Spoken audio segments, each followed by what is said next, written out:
welcome and opening remarks. For that, I would kindly like to ask Ms. Susan Schorreiter, resident representative of FES-AU, to give us welcoming remarks. Susan, thank you so much, and you have the floor. Your Excellencies, honorable invitees, dear ladies and gentlemen, all protocol observed. On behalf of Friedrich Ebert Stiftung, I wish you all a wonderful good morning, guten Morgen, and welcome you very warmly to our Post-African Union Summit dialogue today, which FES organized in collaboration with Amani Africa.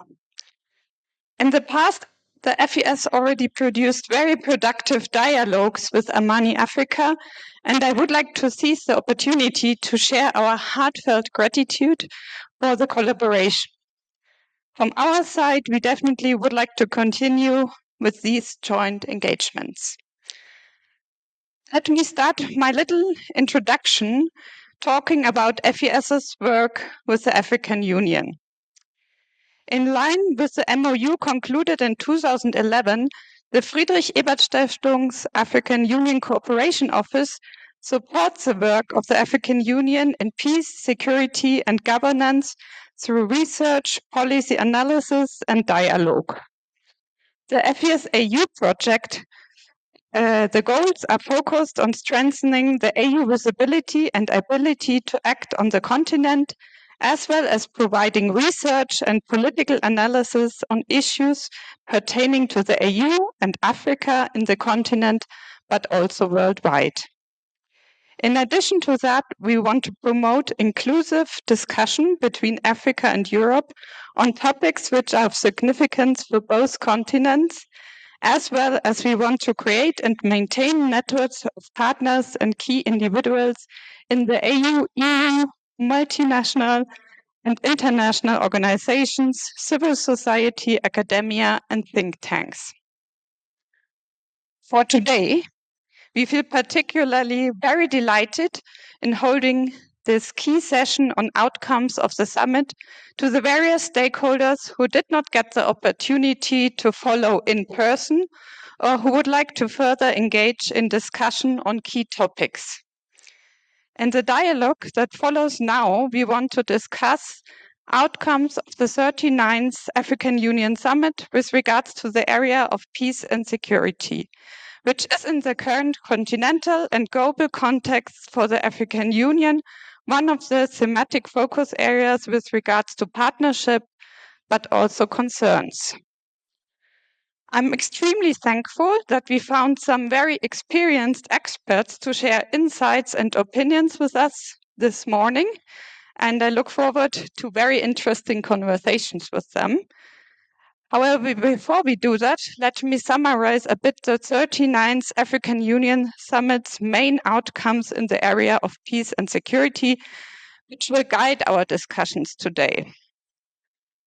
The summit's general key message on peace and security was definitely to increase the African Union's efforts with regards to the ongoing conflicts and crises in Africa and to focus a bit more on conflict prevention.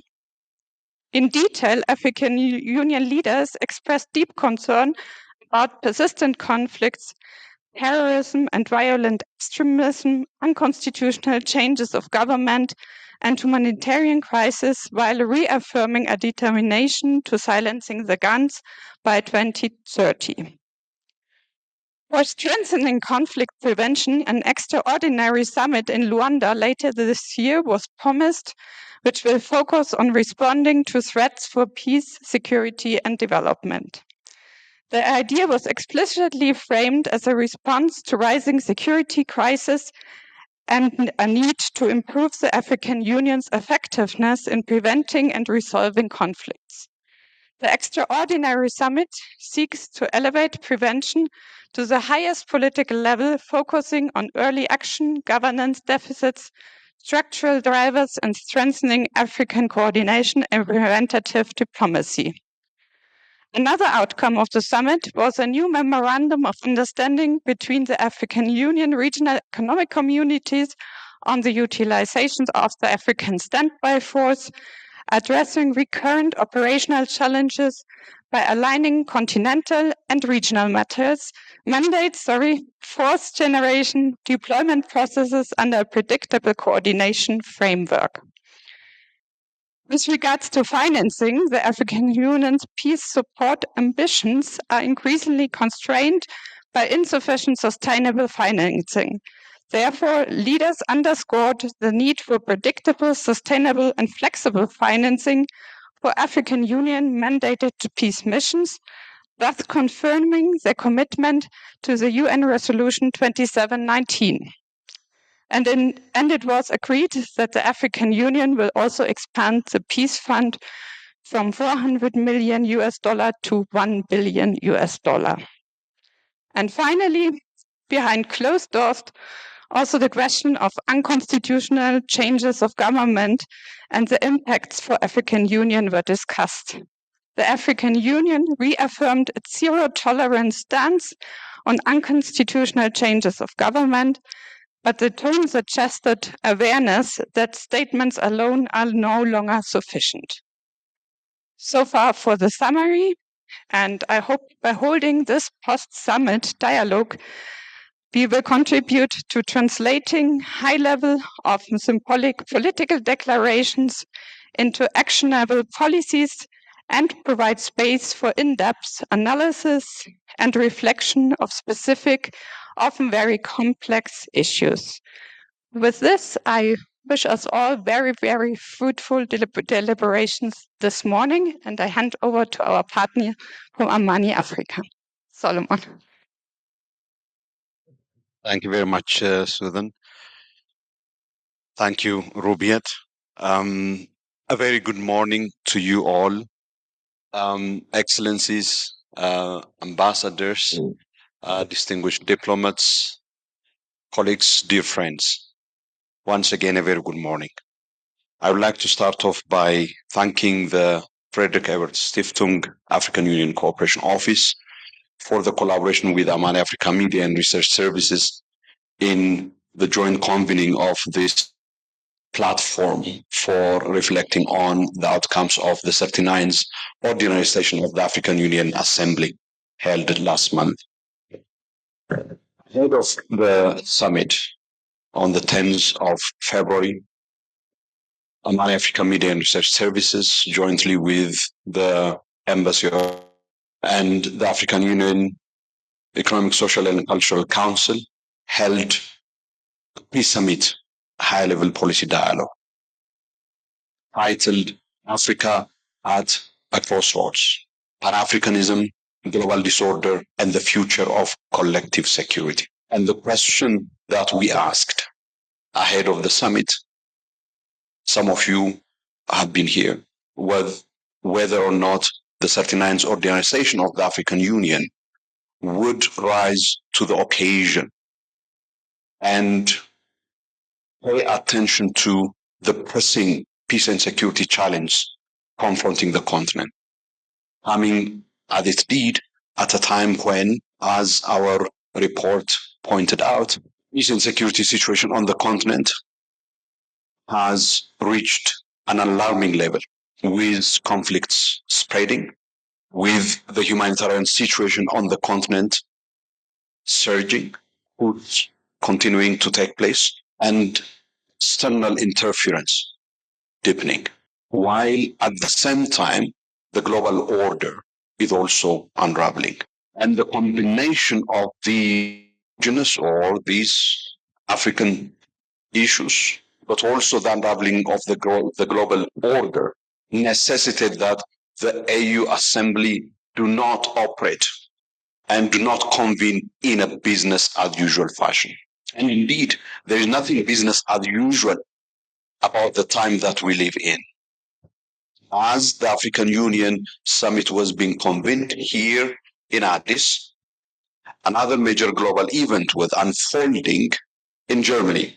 The continent, in its February 21 edition, it covered that event.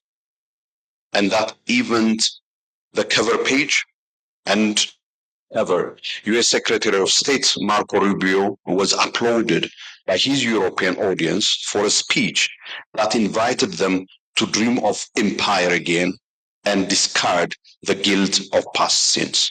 That's more than troubling when you consider the last time the West so nectarily pursued an empire and what gave it the age. Mastery of technology. They had guns then. This time, the technology they have to control others is much more powerful. Intertwined financial systems, rigged digital public squares they own, killer drones, artificial intelligence, and surveillance technologies. Yet, it's all coming at a time when the African Union is completely rudderless and caught. Indeed, did it respond and rise to the occasion and responded to the pressing challenge of peace and security from Sudan to DRC to the Sahel with the sense of urgency, with the gravity that these conditions require? Or did it basically has other business as usual summit? And that is the question that we are going to interrogate today. And for that, we have the privilege of having with us Her Excellency Ambassador Mula Mula, the special envoy of the chairperson of the Commission on Women, Peace and Security. And we also have Binyam Berher, Chargé d'Affaires of the Embassy of the State of Eritrea, permanent representative to the African Union. We also have online colleagues from the African Union Commission. Ambassador Fred is with us. Thank you for joining us, Ambassador Fred. And also a very good friend of ours, Desiree Aswako, who has been a long time close observer and expert on matters African Union. With their interventions, I do hope that we would indeed be able to see which of the actions taken by the African Union, from the ones that Susan mentioned, can be considered as being matching the gravity and urgency of the moment, both in terms of what's happening on the continent, but also what's happening in the global order. With that, I would like to express my deep appreciation to FES for the collaboration, to you, members of the panel, for accepting our kind invitation to share your reflections, which we would appreciate, and each and every one of you present here for accepting our invitation and gracing this occasion with your presence. Special thanks to my colleagues, particularly Tefsat Hailu, who worked with Rubiat in putting this together. Thank you all very much and wish us all a productive deliberation. Thank you so much, both Suzanne and Salomon, for setting the tone of this session and also introducing speakers of the next panel. And with that, I would kindly like to invite Your Excellency to take the podium, the seat, and also the Honorable Binyam and Dr. Salomon. In the next 1.5 hours, we'll hear reflections from our distinguished speakers on the evolving peace and security dynamics shaping our continent's strategic environment in light of the outcomes of the 39th AU Africa's 2025 review. We will focus on the effectiveness of the APSA and implications of ongoing institutional reform processes, explore pathways for the revitalization of APSA, and improved coordination of the AGA, ensuring sustainable financing. Of course, we'll talk about the extraordinary summit on peace and security set to take place later this year in Rwanda. And without further ado, I would kindly like to invite Your Excellency for your interventions. And thank you so much for honoring our invitation. Hello, good morning. Salam. Amjambo. I bring in Swahili. Yeah, let me start by thanking our good partners, FES, Amani, Africa. Speaking after, I don't think I have much to add. And Susan, thank you for convening us this morning. I think we needed this. because after the summit, I must say it was a very successful summit. My colleagues from the African Union would summit. It ended on time, in record time, but also was very focused. The handing over of the chairperson's seat was very smooth. We welcomed the assumption of the chairperson by the President of Burundi, His Excellency Ndayishimiye. I'm mentioning the assumption of the chairperson of the President of Burundi in the context of what has brought us here. In his message or his address to the summit, he emphasized the key components that was well summarized by Susan. I don't want to repeat it. But then what I'm bringing to this dialogue is the commitment that the chairperson of the African Union, President Ndayishimiye, underlined. He's been a champion of youth for peace, but then he added, and this was the major highlight which I captured as the Special Envoy on Women, Peace and Security, that we cannot be talking of youth in isolation of the Women, Peace and Security agenda, and vice versa. And he also committed that will be convening special forum in Bujumbura sometime in August this year that will address the important agenda of women, peace and security. So this is my entry point. But two, I want also to underline that this summit emphasized the need of preventive diplomacy, a shift towards more prevention, emphasis on strengthening early warning mechanisms and response. But I wish to add that in this process of strengthening the early warning mechanisms, you position the women. We should all agree that any peace process that leaves out the majority of the population, but also the process that leaves out the women, the youth, who are our ears and eyes on the ground, who engage at the community level,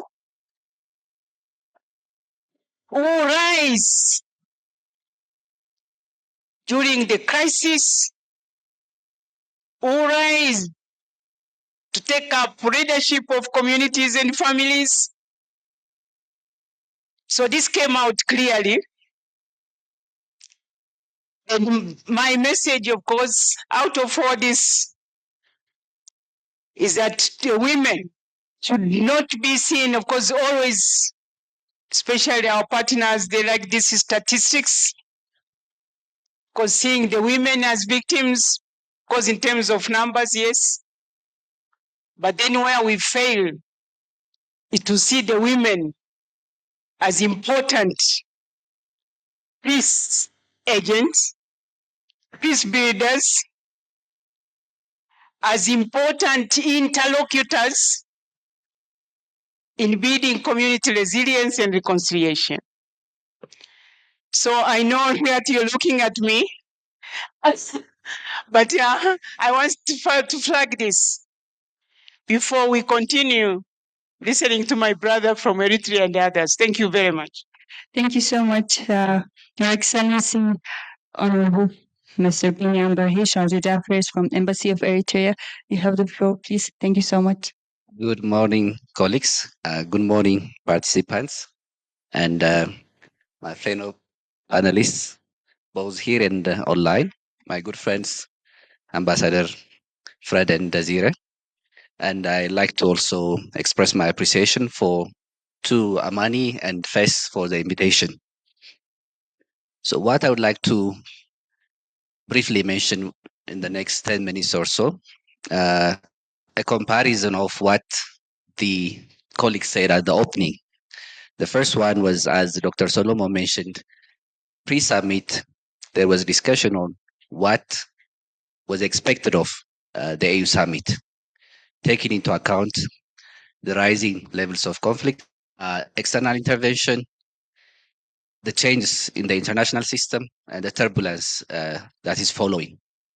And what Suzanne and Her Excellency Ambassador Mulamula also mentioned on in regard to the outcomes of the summit, in regard to peace and security.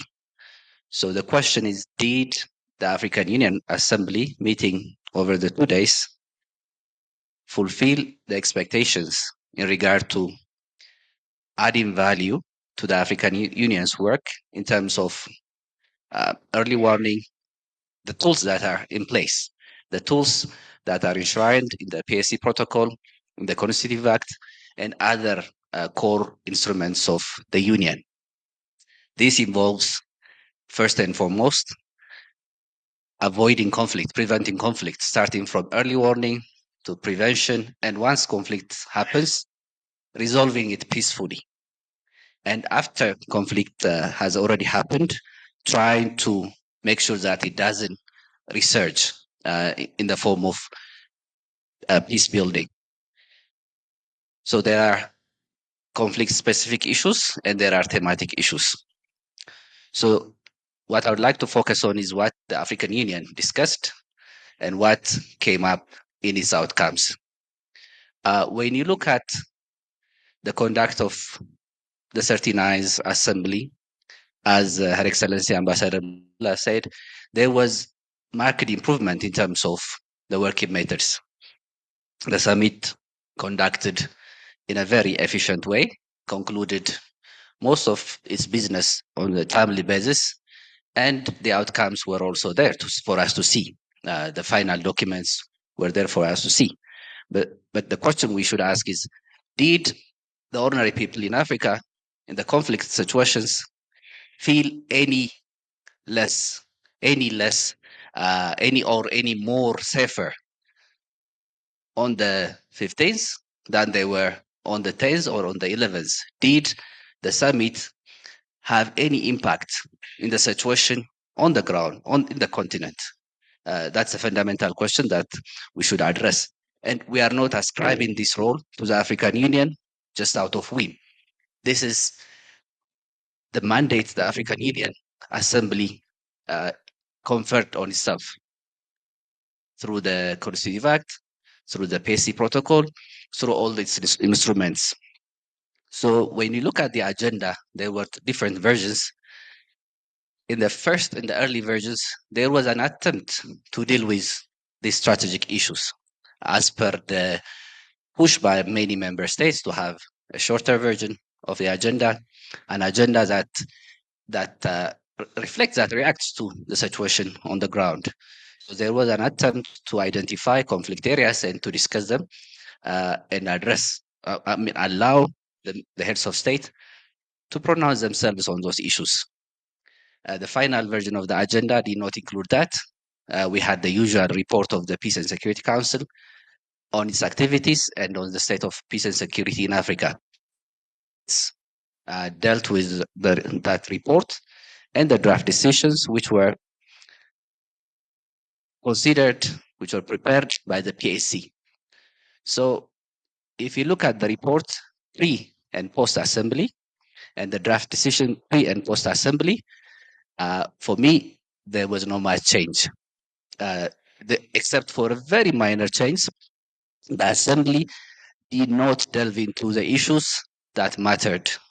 The assembly did not discuss, as is indicated in this concept note, in a systematic manner, in a detailed manner, of conflicts, whether they are conflict areas or thematic issues and try to come up with something that was not there in the report of the PAC or prior to the holding of the assembly.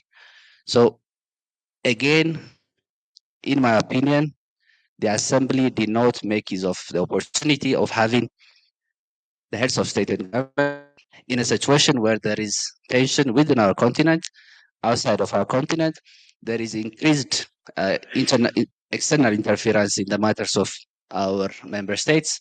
There is continuous war, displacement, death throughout our continent. So if we ask an ordinary person in any part of our continent, would they feel any safer after the holding of the assembly compared to what they felt before? I think it's up to all of us to judge. What we've understood is that the African Union has tools to detect conflicts, to resolve them early, has mediation, all these tools, but they were not up to the task of preventing conflicts and managing conflict or resolving conflicts. So when you talk to the agency, most of our conflicts, most of the issues in the continent are not being handled within the continent's African solutions to African problems has not been the rule over the last few years. So there is an attempt to bring that back. One aspect is the proposed holding of the summit in Luanda, which is very important. It's an admission that our tools have not been up to the task and that we need serious discussion and we need to take measures to improve on them. There is also several bits and pieces coming, trying to improve the APSA, whether it is the major restructuring of the APSA that is being done under the auspices of President Ruto, or the very many details in terms of financing, in terms of the different factors and the MOU on the African standby force, etc. But the conflict, the situation that we are in requires a very systematic handling of the issues. What our delegation tried to raise during the assembly is that there are many initiatives being taken, including a common foreign policy that came up within the reform. But for us, we need to go several steps back.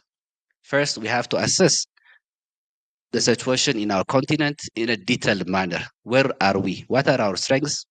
What are our weaknesses? What are the resources that Africa has? And where are our problems? Wish to see in the future. We have Agenda 2063, but that's not fixed in stone. That is not written in stone. It has to be recalibrated considering the situation. So in order to come up with a strategy, we need to appreciate the gravity of the situation. We need to appreciate the change within the international system and Africa's, unfortunately, victimhood in the current system, and try to come up with a strategy that will, first of all, make sure that Africa does not continue to be victimized and that it also becomes an important actor in the system. So when we talk about common foreign policy, it seems a bit far-fetched because we have a common framework and strategy for partnership that has been pending for now almost 3 years. So without even addressing that, I think going beyond and above would not be realistic at this juncture. So to sum up, when we judge, when we evaluate any activity, in this case, the African Union Summit, it has to be judged by the criteria that it has set to itself, that it has the powers and functions that it has given to itself, holding the assembly. So in my view, it's a mixed bag. There are successes in terms of improving the tools, but when it comes to the fundamentals, when it comes to the African Union's ability to be sensitive to what's happening in the ordinary streets, to the ordinary person, in conflict situations, in the displaced camps, in the conflict theaters, and to be sensitive and to react to that. I think both the format, the reports, and the discussions did not help much. I think that's something as a package, as looking forward, this is something that with the efficiency that we are talking about, efficiency requires also that it fulfills the tasks that it has. Thank you. Honorable Biniam, thank you so much for sharing your reflections and your assessments. To our online speakers, Ambassador Fred, trust you're keeping well. Can you hear us? I can hear you loud and clear. Perfect. You have the floor, please. Thank you so much. First of all, it's so good to see Biniam and Ambassador Mulamula and my brother Solomon. Let me build on what they said, but take a look at it from a different angle. First and foremost, we must accept a reality that the current multilateral system was built after the World War II, and it was based on a certain global order, which had at the backbone international law. And everything that we did was we predicted that actually we had adopted certain norms and rules which will be guiding our interventions. But today this has changed and there is predation. And so it has become very difficult for us to adjust to this new reality where international law is being challenged. And I think that we met, during the summit in this context, in the context where international law is no longer respected, where there is predation, and where we're struggling to adjust to this new reality.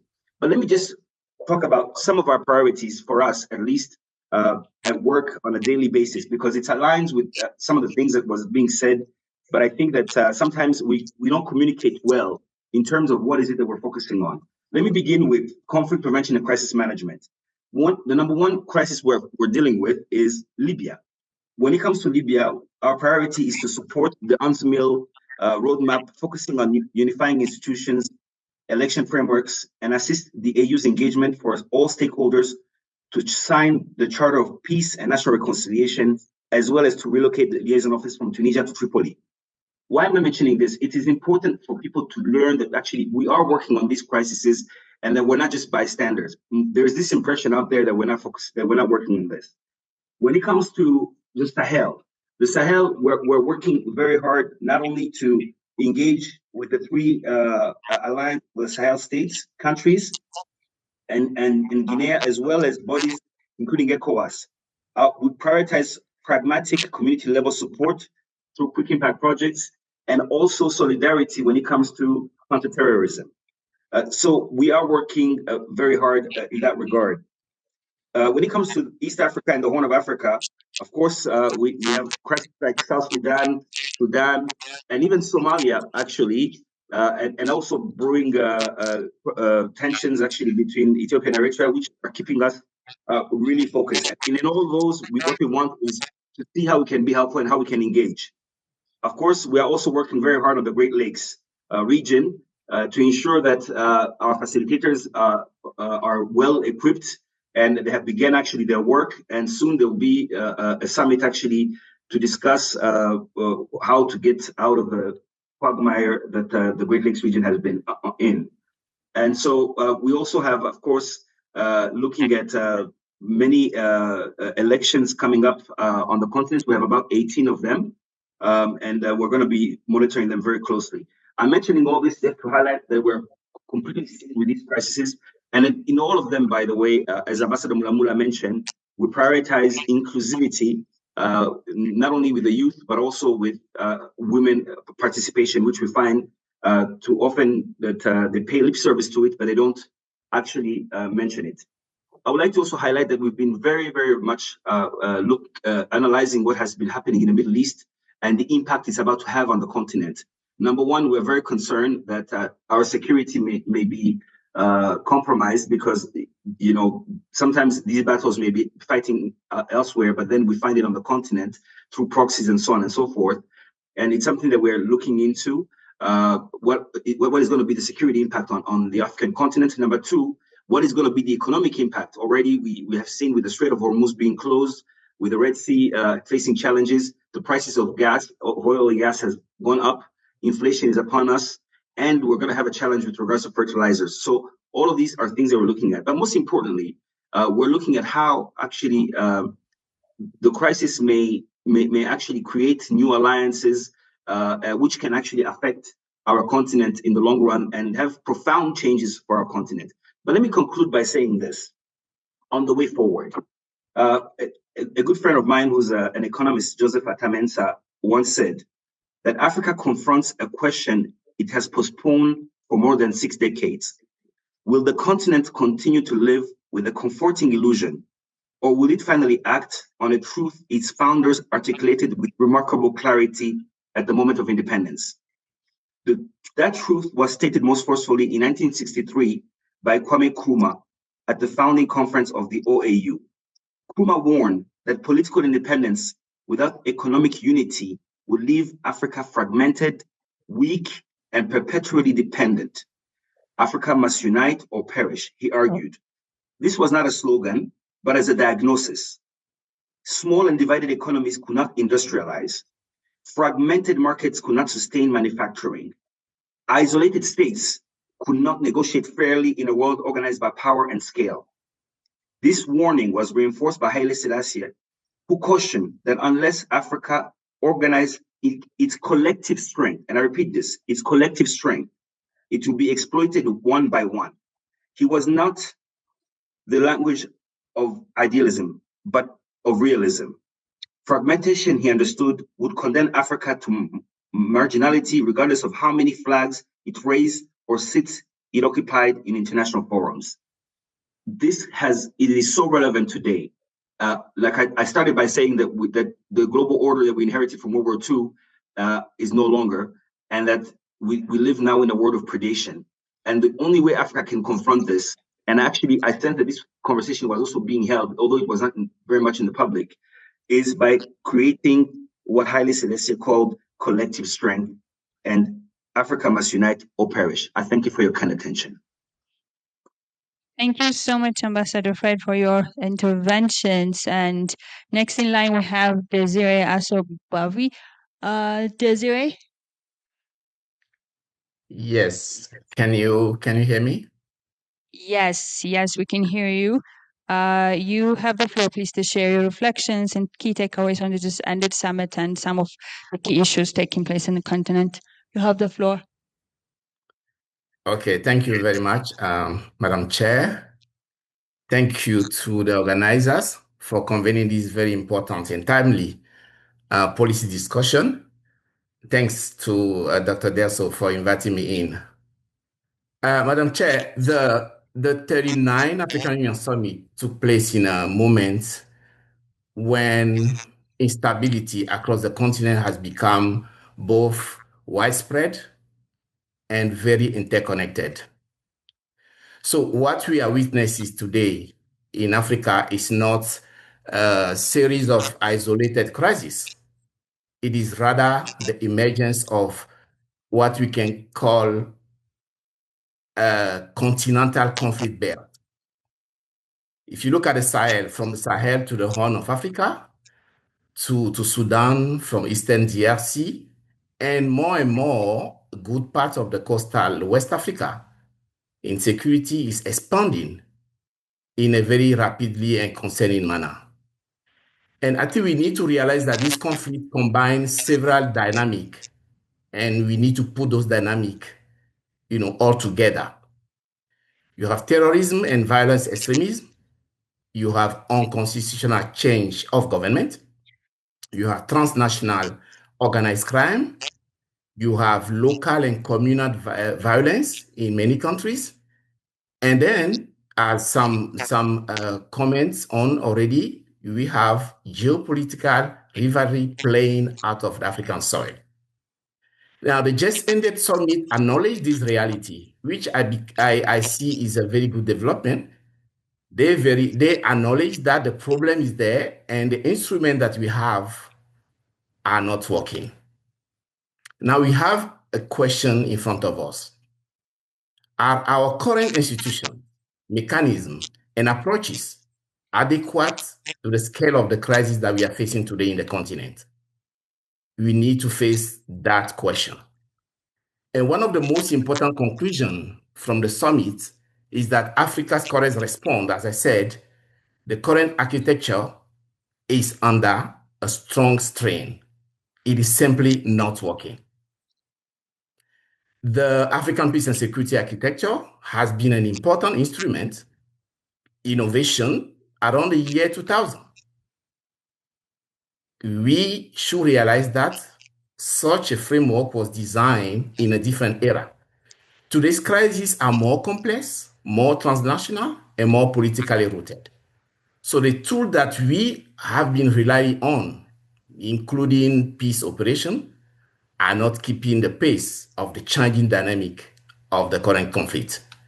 So this raised a very uncomfortable but necessary question. Are we trying to solve the 21st century crisis with the early 2000 institutional instruments? And the answer is clearly yes. And I believe you agree with me. And that is precisely why I think the decision to convene an extraordinary summit on conflict later this year is very, very important. And I think it creates a space and opportunity for a deeper reflection on how Africa should organize its collective security. Madam Chair, another critical insight from the EU summit discussion is that conflicts today cannot be understood purely through military lens. And if we look at the budget, the peace and security budget of the AU, most of these are going through peace operations. And as we see it, it's not working. So peace and security challenges are increasingly tied to structural governance and development issues. And we cannot resolve peace and security issues in the continent without putting everything together in the same equation. We have governance deficits, which include weak institutions, contested political transitions, and declining trust between citizens and the state. We have youth marginalization. Africa's demographic reality means millions of young people facing unemployment and exclusion from political, economic life. Basically, some young will tell you that, we don't have any other choice. So they are vulnerable when the war law approach them, to be part of the conflict. We have economic fragility, the debt pressure, the shrinking of fiscal space in many of our countries, and the limited opportunity in many of those fragile states. And then we have the climate stress, competition over land, water, and natural resources are very intensifying in the continent. Now, we should not overlook external geopolitical competition.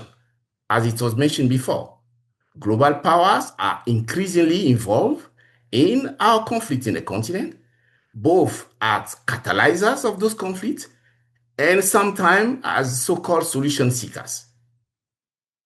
Sometimes as security partners, sometimes as economic actors with very strategic interests, as we know.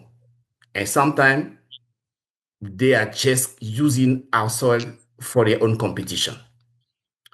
Now, this trend of the external involvement have at least two major risks. It complicates our local conflict dynamic, and it undermines African ownership of our peace process. It's very difficult to see that when we are, chanting the slogan "African solution for African conflict." Sometime last year or so, we went to Washington, D.C. to find Washington solution for African conflict. As African, it's just difficult to sustain. And we need to look at this kind of situation when we go to Rwanda soon. So the solution is not to reject partnership. I'm not suggesting that, but rather to strengthen African diplomatic leadership over the conflicts that are going on in our continent.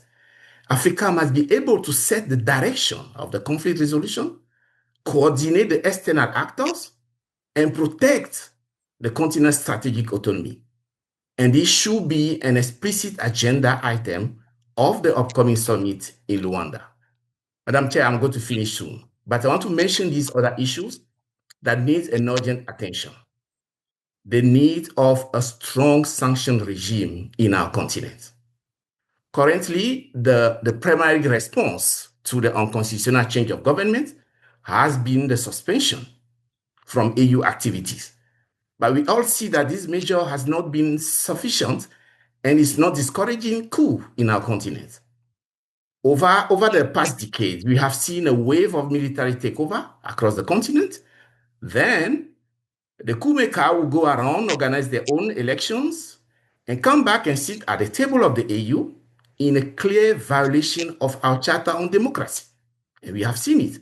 And I'm glad that the president of Angola mentioned it in his speech. Africa therefore needs a strong and credible sanction regime, including political sanction, targeted financial measures, travel restrictions, and stronger regional coordinations it can be done as well. And I believe that it is important that the agenda of the Luanda summit take this forward. Today, we see not only military coups, but also we see what we can describe as civilian coup. And this is a moment for us to revise the definition of the unconstitutional change of government to include the manipulation of constitution or other national policy, to sustain a single regime on power forever. And let me touch a bit on the importance of that decision, to host an extraordinary summit in Rwanda. In this moment, we should not waste it. This should not just be, business as usual, PRC, executive councils, and then the assembly. I really expect this summit to look at different and unusual approaches to peace and see how we can tackle on, the rich heritage that our continent has in terms of conflict resolution. We should deliberately, for example, involve people who are affected by those conflicts in the Luanda summit. Africa has a rich tradition of local mediation, reconciliation, and community-based peace building. These resources should be part of the discussion going ahead. And Madam Chair, we also need to revamp our preventive diplomacy. And this is very important. The chairperson of the African Union Commission, for example, has an important role in preventive diplomacy beside the panel of the wise. We really need to see that more strongly expressed as we move. This function is part of the APSA. And the practice has not seen, a strong realization of that. So we need, to provide resources to the chairperson to be more visible ahead of, the complication of the conflict. And my final reflection, Madam Chair, is that one major takeaway for the summit is that peace and security can no more be treated as a standalone matter. It is now need to be seated, in the intersection of governance, development, economic resilience, and African position in a rapidly shifting global order. And that extraordinary summit this year will be the opportunity, for us to deepen the reflection, but most importantly, come up with actionable recommendations, actionable matters that can reach the ground and make citizens, as the ambassador mentioned before, citizens feel that something has changed because the AU has organized an extraordinary summit on peace and security. I'll stop there, and I thank you for your attention. Thank you so much, Desiree. Now it's time to hear what Amani Africa's things and more. And I leave the floor to Dr. Salomon. Thank you very much, Robiat. If you don't mind, I would like to stand. Let me start by acknowledging the point that Fred made. Let me start by acknowledging what Ambassador Fred started with. that the African Union and its peace and security architecture are not standing by and watching as these challenging crises on the continent unfold. And indeed, the data that we have put together clearly attested to that fact, that the Peace and Security Council, for example, have met nearly 70 times in the course of 2025. On average, every week it has met 2 times, for example. If we look at the situation in Sudan, for example, one of the most dramatic escalations that we have experienced in the course of 2025. The largest number of sessions that the Peace and Security Council was Sudan. And if we look to South Sudan, where we have witnessed the eruption of another war following an incident in Nasser in March 2024, we also have seen the Peace and Security Council making the situation in South Sudan one of its regular conflict situation on its agenda. And it has made as much on South Sudan as on Sudan. It has deployed the panel of the wise to South Sudan. It has under field mission of its own, the Peace and Security Council. It has deployed the panel of the wise. The AU Commission chairperson himself traveled to Juba. Indeed, the Peace and Security Council and the African Union are not standing by and watching as these crisis situations unfold. Next slide, please. But before we go to the next slide, we titled the review, this signature publication that we publish every year, accompanying the African Union Assembly Summit, Ordinary Assembly, is titled African Union Floating Adrift, the new era of insecurity entrenched in Africa, and anarchy is loosed upon the world. And we will explain why we framed it the way we did.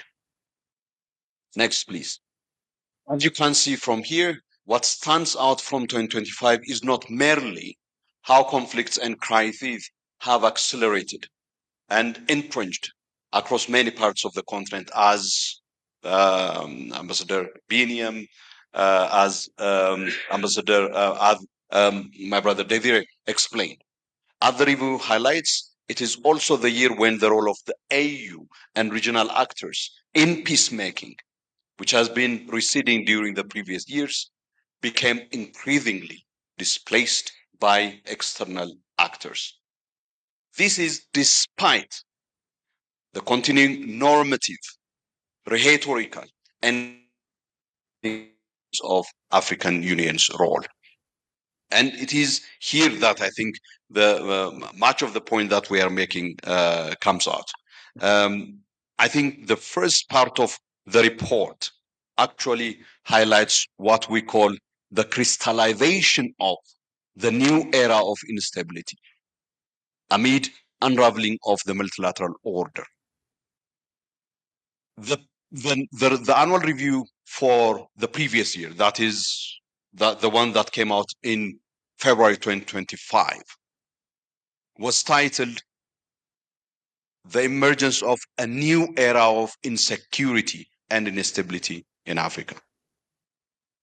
It warned that Africa is entering a new era of insecurity and instability, and it outlined the manifestations of what this new era is characterized by. And 2025, we are saying, manifested the crystallization of this warning of the emergence of a new era of instability. And if you move forward, one of the manifestations is the escalation and expansion of conflict. From Sudan, where in 2025, Sudan is de facto divided into two parts. the events of 2025 in Sudan, one of their manifestations is the de facto division of Sudan into two parts, with the establishment of parallel governments, one in Niala, another one in Khartoum, with the rapid support forces entrenching their hold on the western part of Sudan, particularly with the capture of Al-Fashar, which the RSF fully puts under siege for over 500 days, leading to the emergence of famine. And indeed, Sudan ended up having the unfortunate status of not only becoming conflict situation with the highest number of displaced people, but also where we have the largest territory under famine. And if you go to South Sudan, as I mentioned, a new conflict erupted in March. And by the end of the year, as we have told the UN Security Council in our briefing to the UN Security Council on South Sudan in November, the breaches and violations of the 2018 peace agreement reached a point where the peace agreement almost totally collapsed. And that is the language that is also being used by the Peace and Security Council itself. So you have the escalation and expansion of conflict, heightening of the humanitarian cost and humanitarian situation, persistence of interstate tensions, which are making actually resolution of conflict much more difficult, which are creating external intervention, state fragmentation and entrenchment of non-state armed groups. If we continue, geopolitical rivalry determining the course of conflicts, and one of the most notable manifestations of this is in Sudan, where the role of external actors outweighs the influence of the direct conflict parties in Sudan. Now we have reached a point where any kind of engagement with the main parties, RSF and SAF, would not actually deliver peace in Sudan. That you need actually to work on those who are backing and supplying weapons and other support to fuel the fire of war in Sudan. New weapons of choice emerged. It's no longer AK-47. That is a weapon of choice. Drones have emerged as new weapons of choice, not just in Sudan, but also you can see this manifesting itself increasingly in the Sahel and even now in Eastern DRC. And we saw, as Desiree mentioned, no light at the end of the constitutional governance and democratic regression tunnel on the continent. So what does this leave us with in a context? The AU regional orders are unraveling. It's not just the withdrawal of AA's countries from ECOWAS. We have seen the Binyam is here. Eritrea announced its withdrawal from IGAD. Rwanda announced its withdrawal from ECAS. And the tensions that we mentioned between states manifest themselves in many of the other regional entities as well, including in the East African community. Please move on, Cesar. So I think the way the continent in its issue 221 captured, summarized our report is as follows. Quote, the 2025 review paints an institution caught in a ritualistic loop. Convene, deliberate, condemn, communicate, repeat. So the AU is indeed engaged, but its engagement is not in any way changing the course of events on the ground. There is a major disconnect between what the AU is doing and what is unfolding on the ground.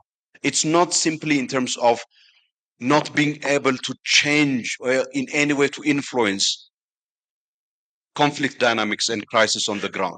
It's not also able to change peace efforts as well.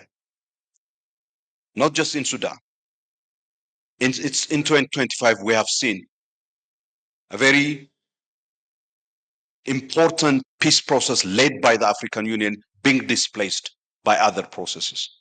The Luanda process that was critical to preventing Rwanda and DRC from a full-fledged direct confrontation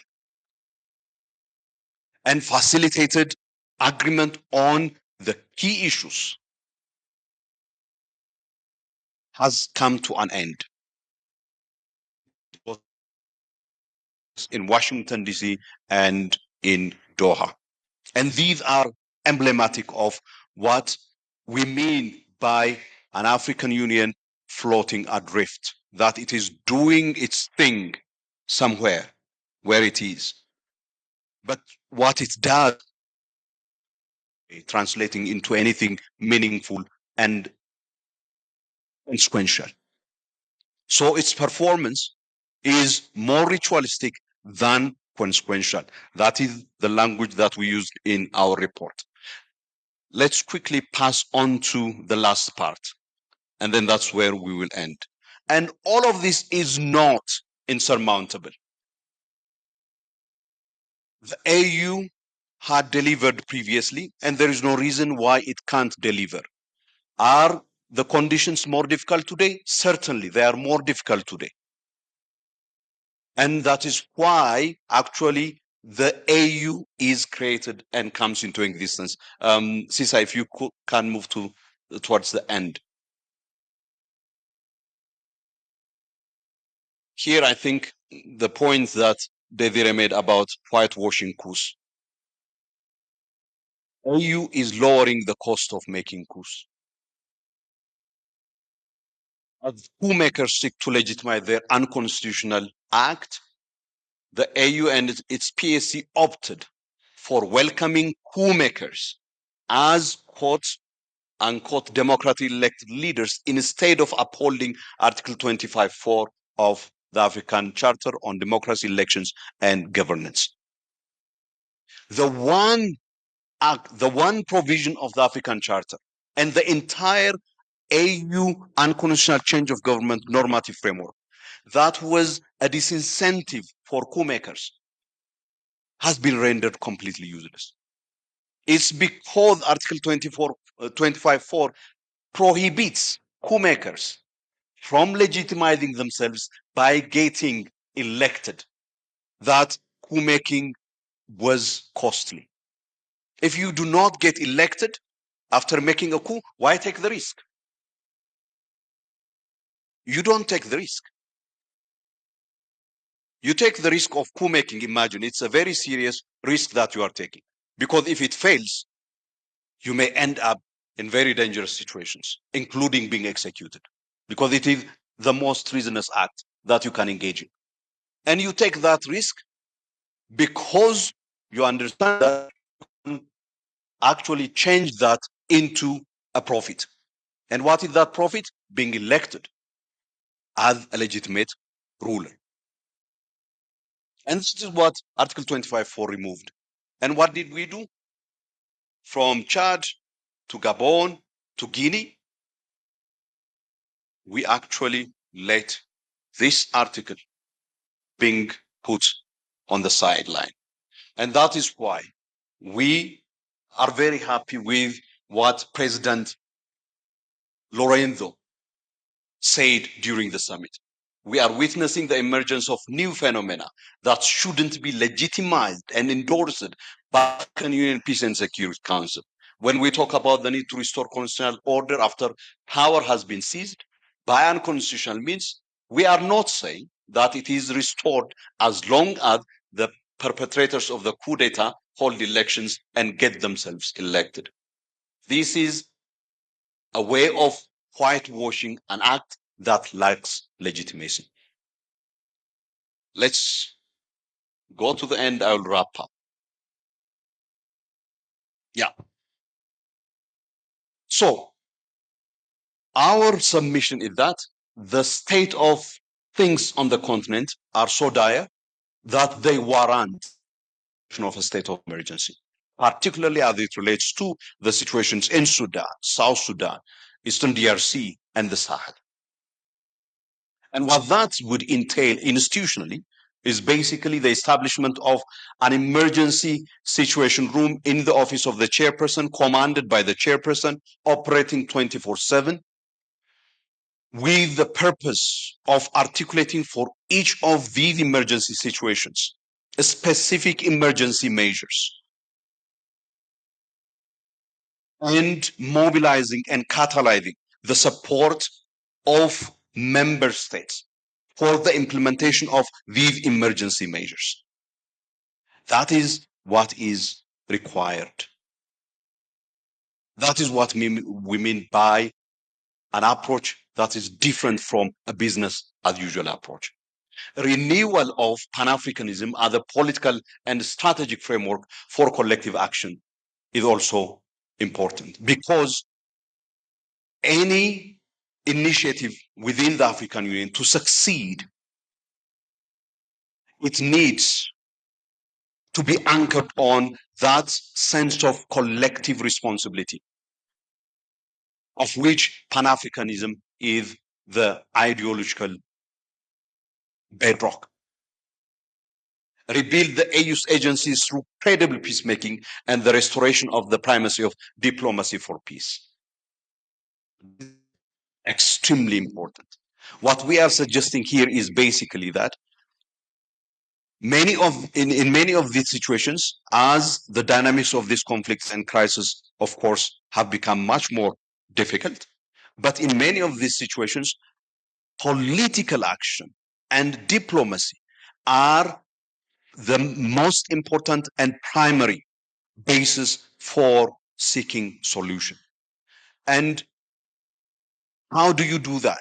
You need to articulate a strategy for the resolution of the specific conflict that you are entering into. You need to establish a mechanism for facilitating the implementation of that strategy. You need to engage actively in a sustained way in mobilizing consensus around that strategy by member states, and in enlisting the support of member states, but also the coordinated engagement of the international community, from which you can actually bring in additional lever and influence, which is critical for any success. It is these factors that made intervention in previous.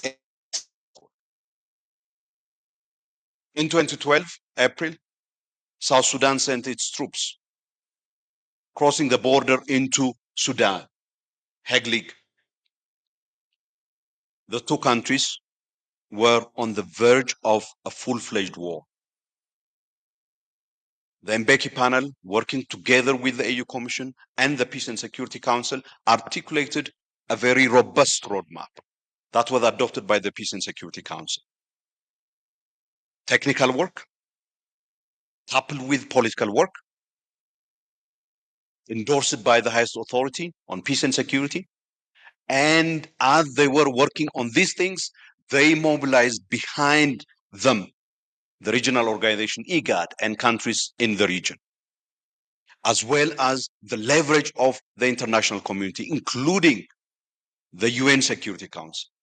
And the Peace and Security Council communique adopting the roadmap was taken up by the UN Security Council, with the UN Security Council copying and pasting that communique as its own resolution. And that pulled Sudan and South Sudan from the brink. But also importantly, it actually became a catalyst for speeding up the negotiation on post-secession agreement between Sudan and South Sudan, which was signed later in September 2012. And this example is just one among many others. You can go back to 2007, 2008 in Kenya, with President Kofu of Ghana as chair of the union, assigning and establishing a panel led by the late Kofi Annan. And we know what they have secured and achieved. And that they did through rebuilding the agency of the AU. Restoring the effectiveness of the PSC is critical, which means it needs to get out of this ritualistic way of doing things. Convene, condemn, communicate, repeat.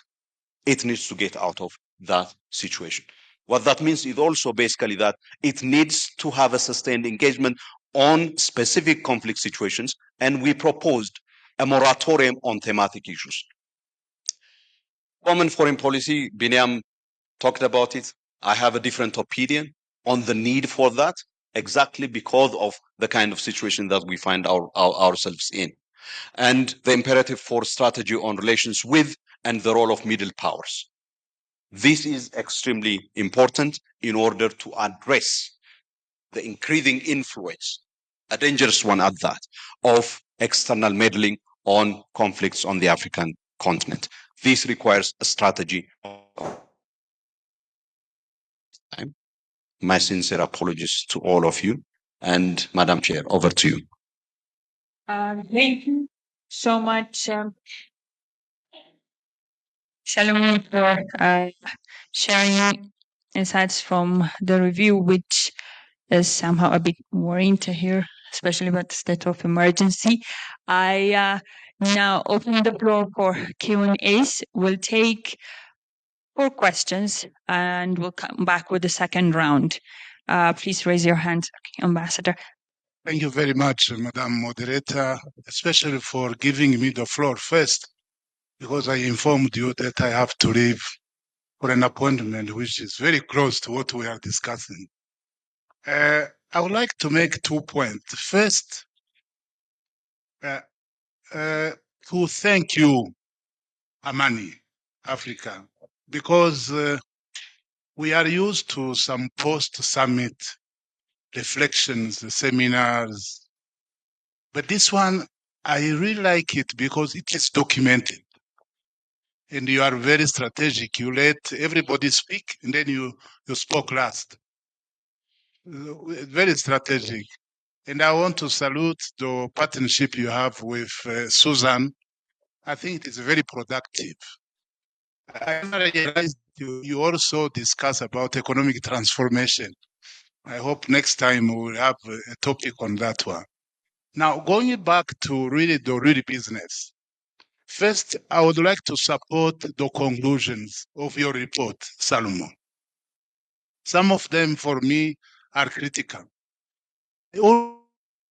Because we are invited mostly, I did not say who I am, I'm representing COMESA to the African Union.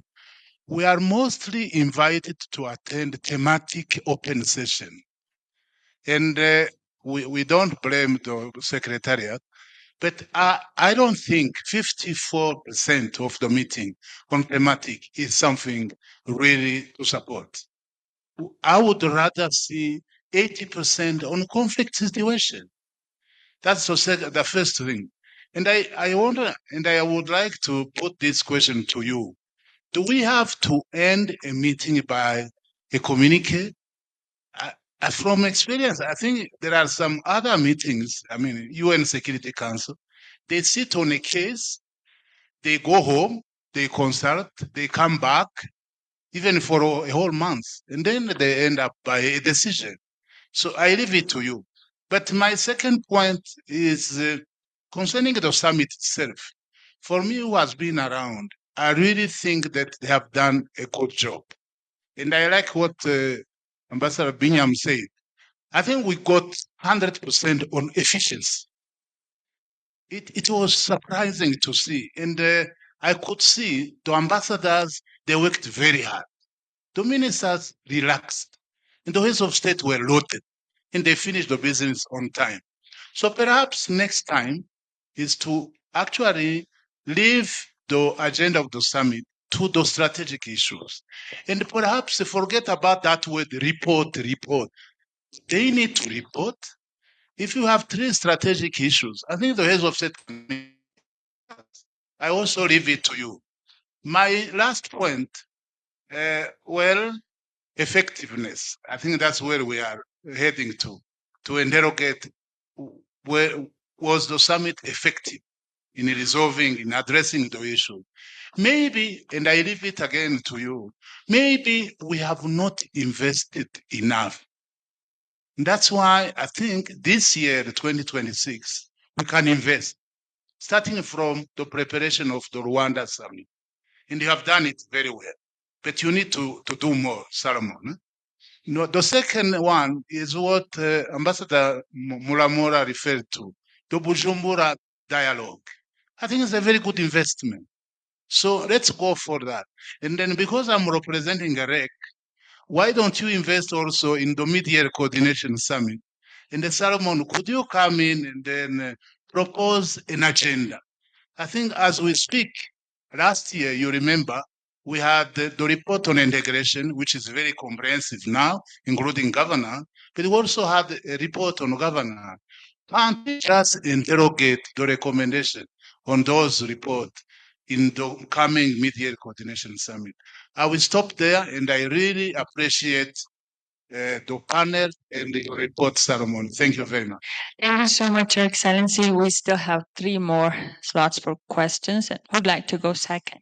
Thank you very much, Program Director and the Excellencies on the high table. My name is John. I'm from South Sudan, currently working for the African Union Commission. And my first question and reflection will be to Ambassador Fred when you talk about collective strengths. We know that we have a global rupture where the defense posture is taking precedence and the diplomacy and the usual way of resolving conflict. That means the continent need to think to revitalize the operationalization of the African standby force. Because for years, for 23 years, the conversation has been on non-interference mindset. And the shift from that mindset is not visible as we are talking about these collective strengths for the continent. What makes it difficult for the continent to be in place the necessary mechanism to deploy the troops under the African standby force to the most needed areas like hotspot like Sudan? So I really need you to give me more emphasis on this if it's something that the continent can prioritize, especially shifting from that first doctrine, collective approach. Dr. Solomon, I reviewed the Amani Africa work 2025 review on the AU peace and security, which is really very good and comprehensive. I found out that very little about minerals and conflict. It's good that I found some paragraph talk about that, which is good. But as we know, currently even in the continent, there is an emergence of minerals for security. And it is delaying the silencing the guns by 2030 initiative. So what could be the better approach for the African Union Peace and Security Council to focus on minerals that is causing a lot of conflict in Sahel, in the Eastern DRC, even in Sudan and other countries? Minerals play a key role. In fact, most of the conflict are mineral driven. We ensure that there is a clear intervention to stop natural resources from sustaining conflict. Perhaps something under the AU Peace and Security Council. There was an attempt from the chair of AU Peace and Security Council in January to put an agenda on illicit exploitation of mineral resources, but I think the meeting didn't take place. But that was a good attempt to address it because it is a matter of priority as the world is racing toward critical minerals. So I need your reflection on that. Thank you very much. Thank you so much, Gabby. Behind.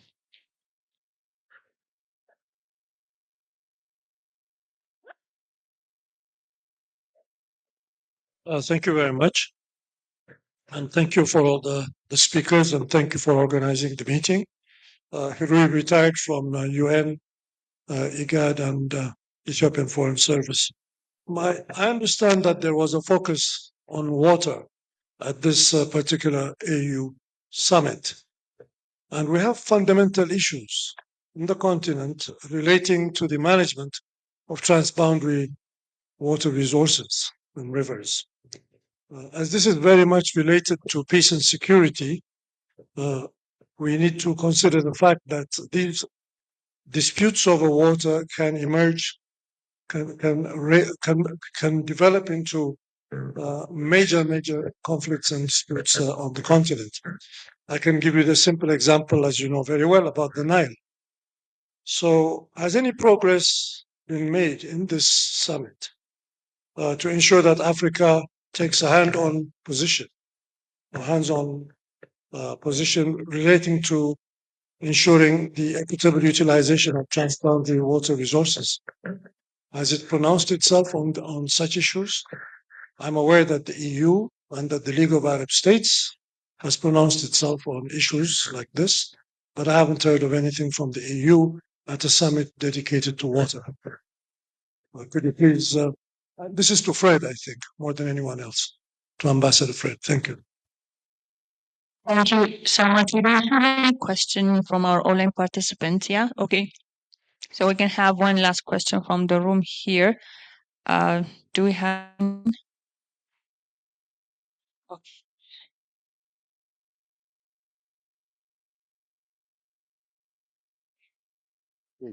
Thank you. I'm Zanaba from.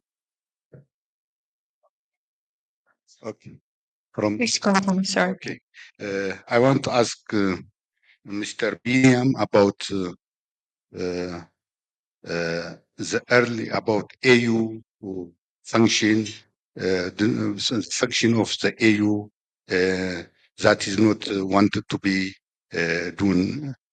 He says that, as he said, that the AU do not have early warnings. He said that. Is it, can we say that AU have said you that it has a tools, mediation, discussion, and measurement. But how can we say that the AU haven't early warning rather than solving conflicts after conflicts? You discuss this one, please.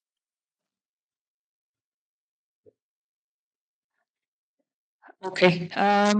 Thank you so much. I've been requested to encourage questions from female participants, so I'll give one more slot for that. If we have female participants with questions, you have the floor. No, I said finish.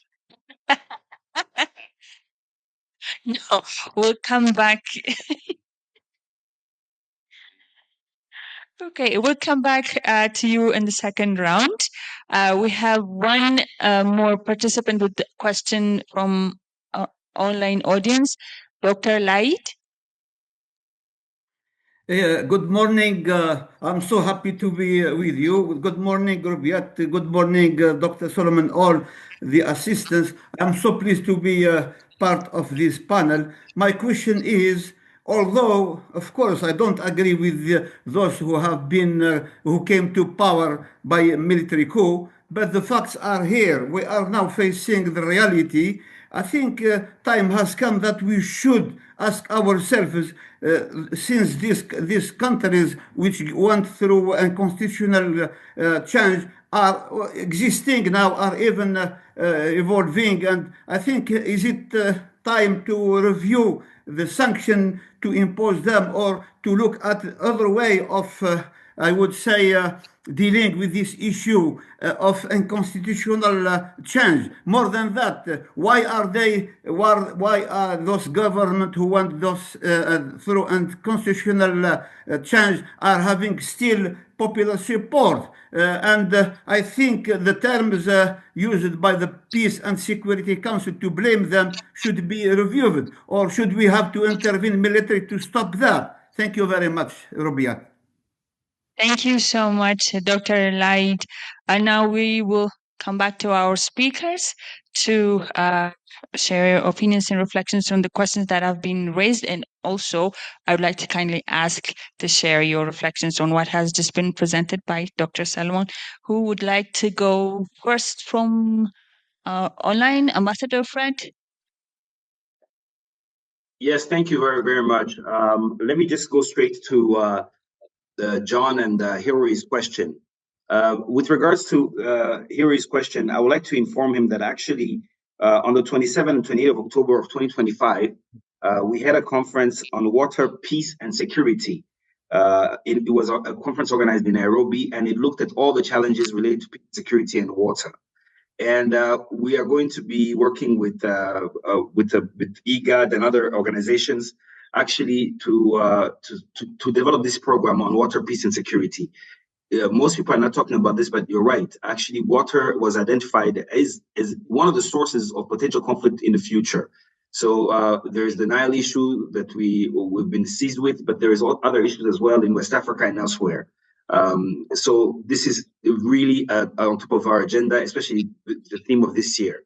For John, on the East African Standby Force, we recently had a review, and we actually found out that there were a number of challenges with the deployment of the East African Standby Force. The number one challenge was that the fact that there is slow operational readiness of the force. Not all are have reached operational readiness. So that has been a challenge. Number two, there is the political decision-making processes. Sometimes it tends to be very slow by the AU Peace and Security Council. So this is something that we need to review. Number three, there is uneven capacity across regional standby forces. So you will find, for example, that the ECOWAS standby force relatively has reached operational readiness and is experiencing deployments. You will find that the East African Standby Force is moderate in terms of its operational readiness, and while others like SADC Standby Force is politically cautious. So you have all these unevenness that are challenges, and of course we have funding constraints. As you know, funding for operational for these deployments is quite heavy, and one of the recommendations was that we should really invest more in the peace fund so that the peace fund actually can help us to deploy the African Standby Force. In fact, there is a window within the peace fund.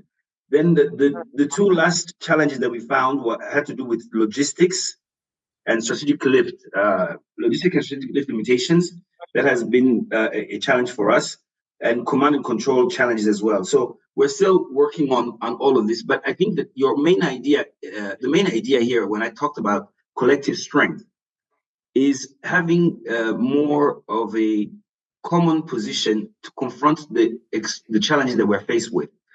For example, right now, I think when you look at what's happening around the world, I think that we ought to actually convene to study what is going to be the impact on us politically, security-wise, and economically, and then develop a common African position. So collective strength, that's what I meant by that. Thank you so very much. I hope I answered your question. Thank you so much, Ambassador Desiree. Can I come back to you if you have anything to add before I leave the floor to our speakers here in person? Thank you. Okay, thank you very much. I don't have a direct question addressed to me, but I really want to reflect a bit on one of the things that Ambassador Matata touched on, the ways of working of the Peace and Security Council. Do they always need to be under pressure to issue a communique? I think we need to think about that because, again, if you read most of the reports, especially the report of the chairperson on the state of peace and security in Africa, you feel that the Peace and Security Council is judged by the number of meetings they hold or the number of communique they publish. I think we have to look at the thing in a different way, and mostly in terms of impact. And as long as a particular situation is not resolved, they shouldn't be under pressure basically to issue a communique because it doesn't change the life of people who are under those. So I think this is a question that needs to come back to the tables, and how do we appreciate the impact of the Peace and Security Council. And before I stop, one thing did not come directly is linked to the role of AU institutions on elections. Again, over the last just last year, we have seen how quickly the AU Commission jumped in, acknowledging and recognizing elections, whatever the nature of the way by which those elections have been conducted. Some of those have been clearly in violation of the key principle that the AU agree on in terms of share value. I think this matter had to come. If the commissions has to systematically declare every election as free and fair, what is the point? I just want to point it out that as we go to discuss deeply on how we bring peace in the continent, that element needs to be on the table. Thank you, and over to you. Thank you so much, Desiree. I would like to go first. Makes sense?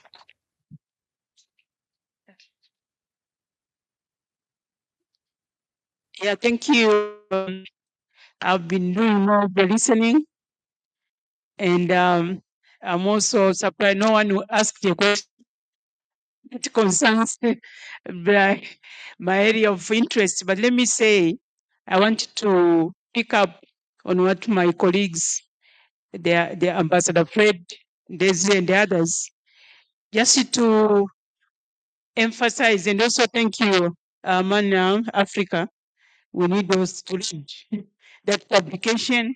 And as it was suggested by Ambassador Matata, I think we need to interrogate it moving forward. And I also reminded us that we have a midterm summit coming to be in Egypt. I think if we could get something out of that. But for me, I wanted to underline the important issues that have come up in different presentations, context, but more underlining the need for Africa-led peace processes, Africa-led solutions, while at the same time building stronger strategic partnership with our partners, but focusing, addressing continental priorities. And as we look into the revitalization of the Union Peace and Security Architecture, this also has come out that we need to have peace and security not as a standalone, but should be fully integrated in the governance architecture. Of course, in the all Agenda 2063, the Africa we want.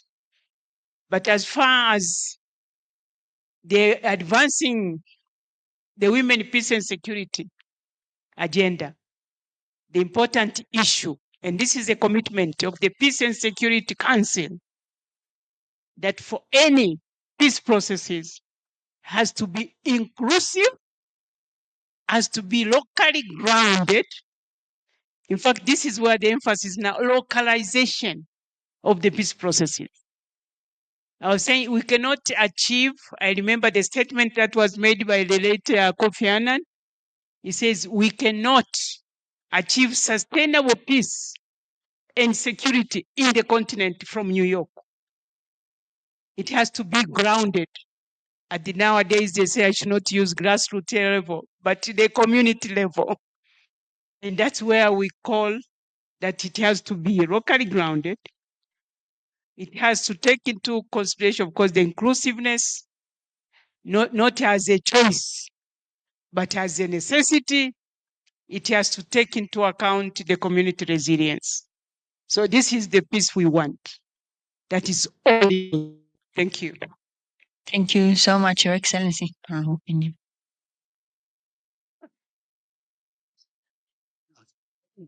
I'll try to address three issues that were raised. One, Dr. Solomon presented an annual review, and my presentation earlier pertained only to what had happened during the summit. So the wider angle provides us with a better understanding of what the AU does. So I'll reflect especially on the conclusions, and also touch up on what Ambassador Matata and Mr. Zaneba raised in the process. So when we look at the mandate of the African Union in terms of peace and security, the Assembly, the PAC, etc., have from early warning, which there is a tool, to peace building along the spectrum. So the tools are there. The question that should be asked is it delivering? Is it making things better? I would like to use a parallel. If a patient goes to a doctor, earlier Dr. Salomo mentioned the numbers of communiques on Sudan. The numbers of visits the patient goes to the doctor are not necessarily going to make the patient better. The diagnosis, the treatment, the medicine, the follow-up, etc. So the doctor can tell the patient several times that you have malaria, do this, do that, but that doesn't necessarily translate into the patient becoming better. So what we in the African Union, Amani talked about ritualistic meetings, condemnations, communiques. We have to evaluate their impact in real life. The African Union doesn't operate outside of the sphere of the reality of the African people. Its impact, the value addition, should be judged by the changes it has effected in the ordinary lives of the African people. So to do that, it requires several things. We're not saying there are no attempts, but we have to evaluate things based on the real impact. So the PAC doesn't work well and good, but does it evaluate at the end of the year what its actions amounted to the situation in the Sudan or in Eastern Congo or in Burkina Faso, etc. So to do that, there are, first of all, we need to have the tools and evaluate the tools, makes them task.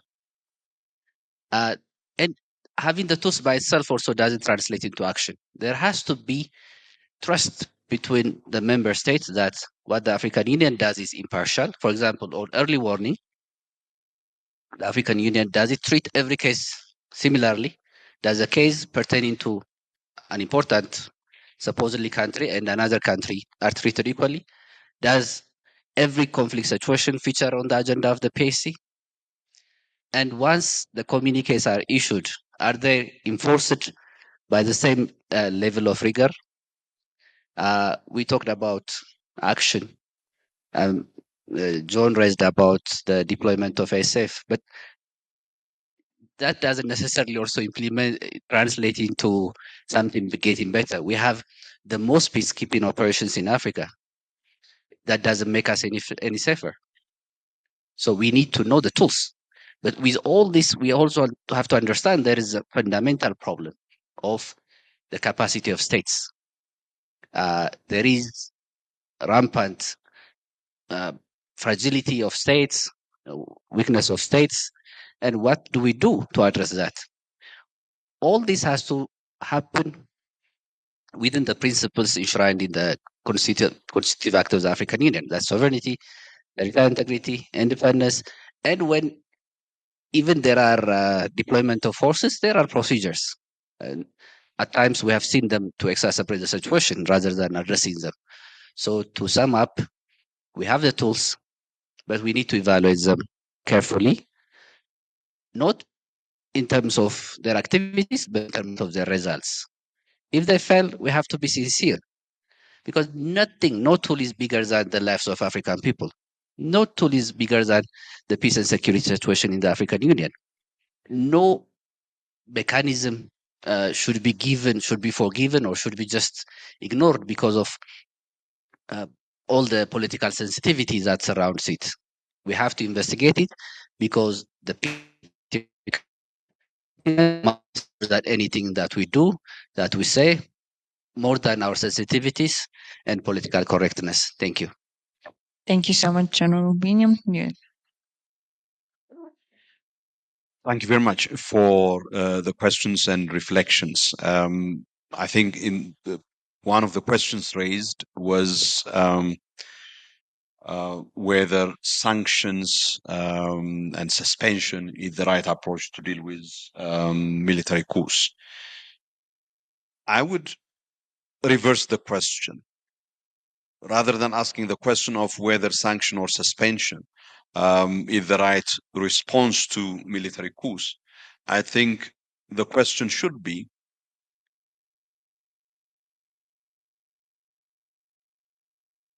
the governance deficits and the democratic regression, authoritarian rule, or what our report called electoral thuggery, as we have experienced it in some of the elections in the course of the year. The response to these problems, should the response to these problems be throwing guns at them? I think that is the other way of asking that question. And there is more than evidence and experience on the African continent from the 1960s to the 1980s that clearly suggests that throwing guns at these problems wouldn't actually provide you a recipe for solution. If anything, it would make situations worse. So in clamoring for change, what the youth and the wider African public is asking for is not for a military intervention and for military rule, even when they go out and celebrate that moment. And the celebration of that moment shouldn't be confused for them actually celebrating military seizure of power, rather than celebrating the end of what they were disliking, the end of what they thought was everything wrong about politics. And from that, I think that's why we have to be careful about how we, problematize the situation. And what that leads us to is basically that what Dedire is, we have to address the phenomena of civilian coups on the African continent, election rigging, extension of term limits, and other forms of authoritarian rule. Those are the things that we need indeed to address.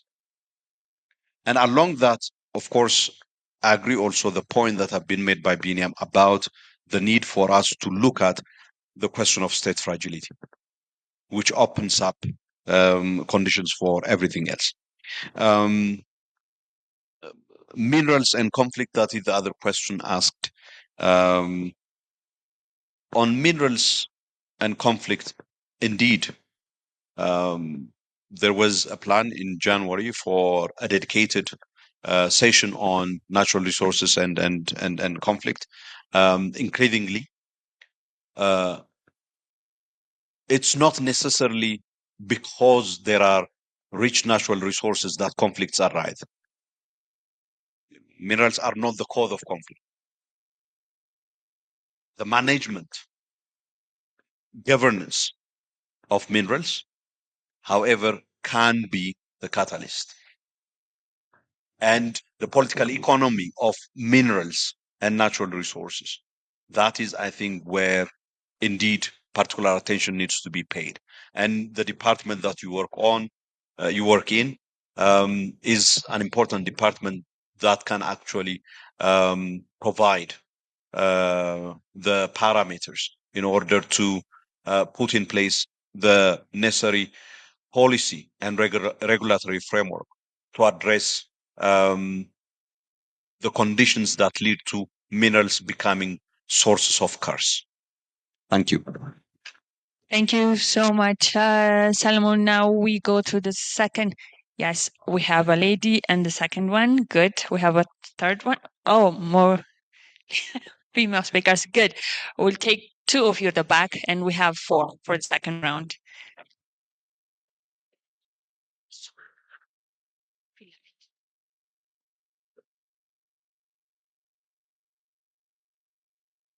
Good afternoon. Isadora Plumasso from the UN Human Rights Office, East and Southern Africa, and liaison to the AU. Thank you to the honorable panelists for the very honest and challenging conversation we're having.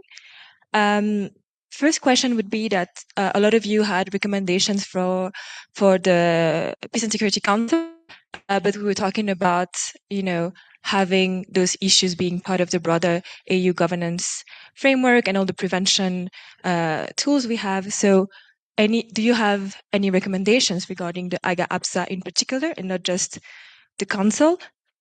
Then still on the discussion we're having on the AU and the prevention of conflicts, we know that the African peer review mechanisms also has tools, gap analysis on conflicts. How do you see that being integrated in this discussion we're having and to strengthen the PSC work, as well as maybe integration within the broader continental early warning systems and regional systems?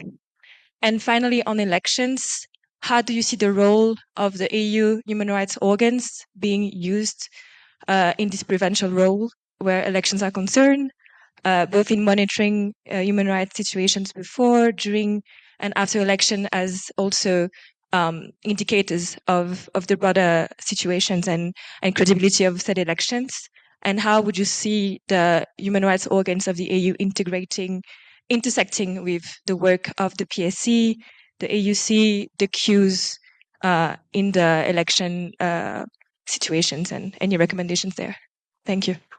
Thank you so much. Now for the second speaker, please introduce yourself as well. Thank you.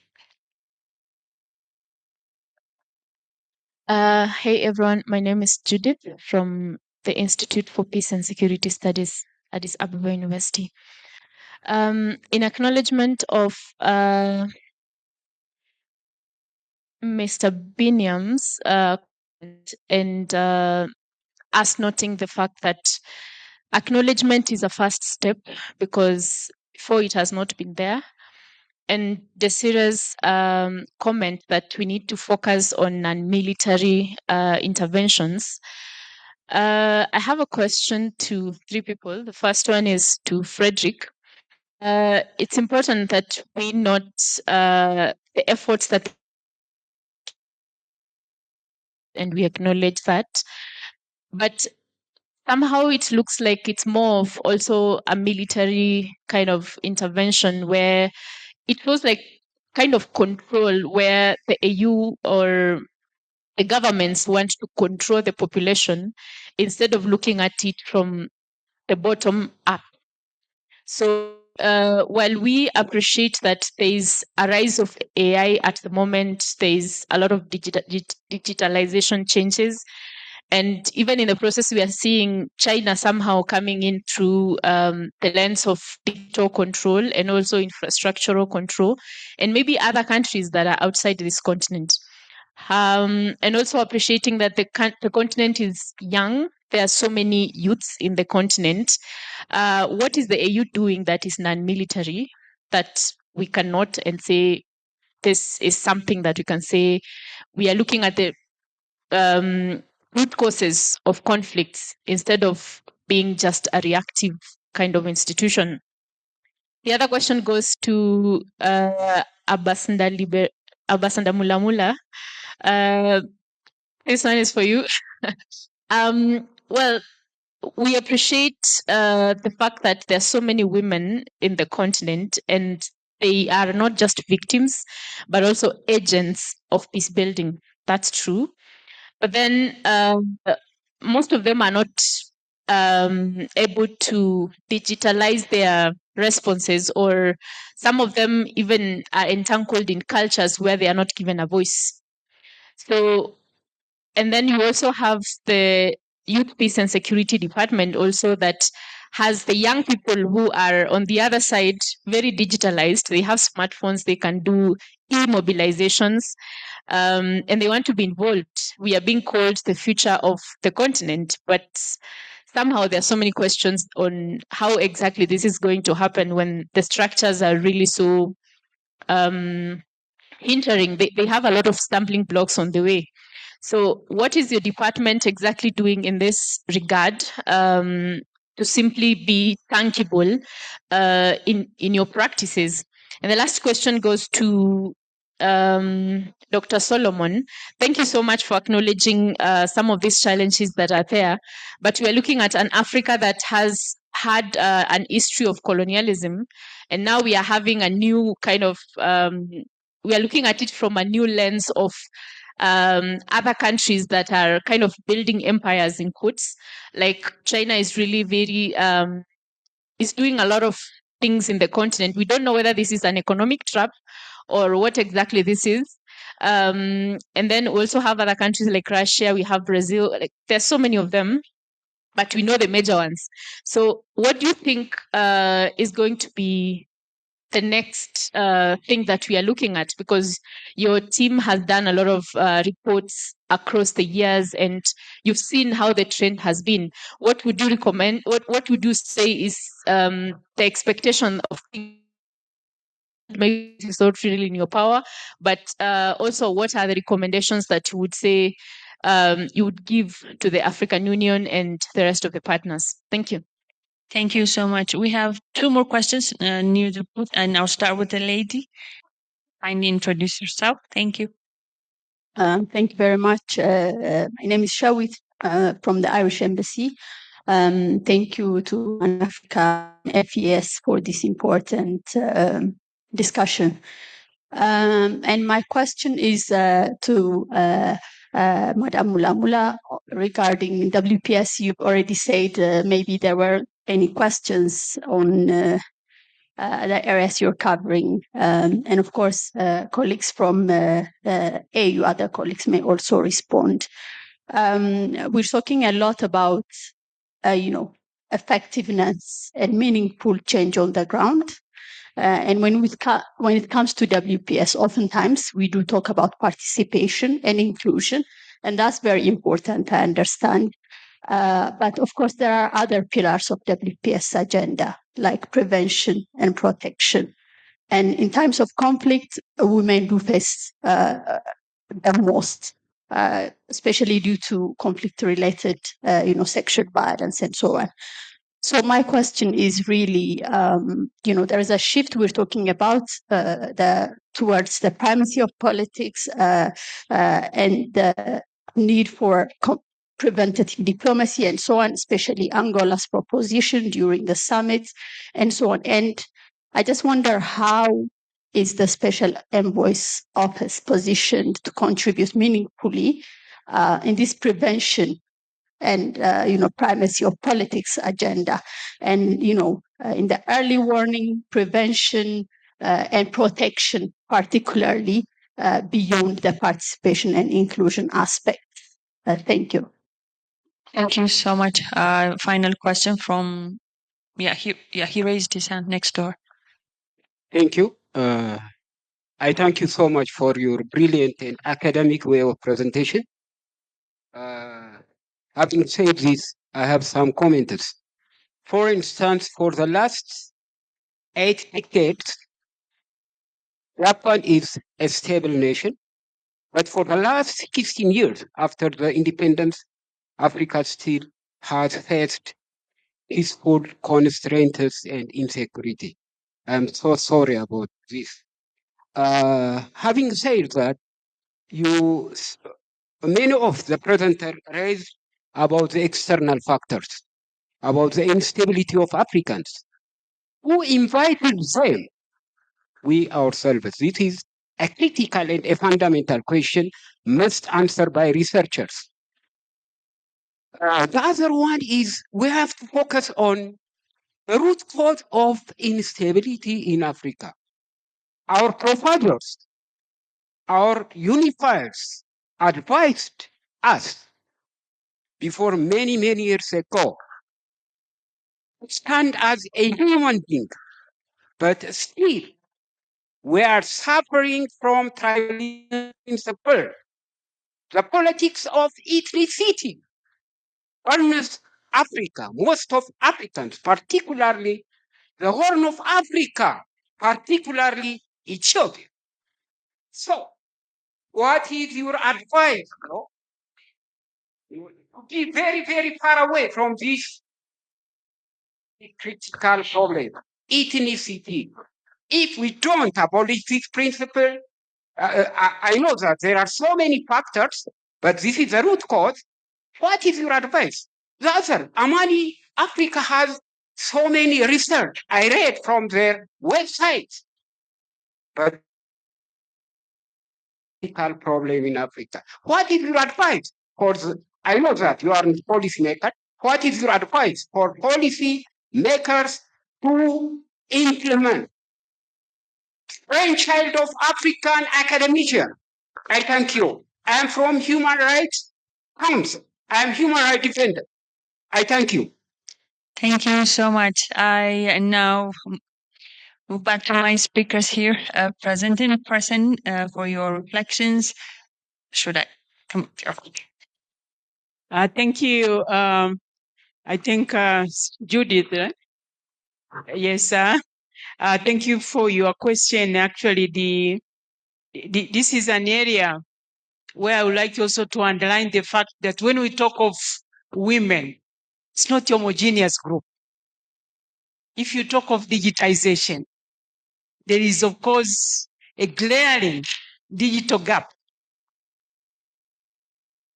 between the women in the urban areas, women in rural areas.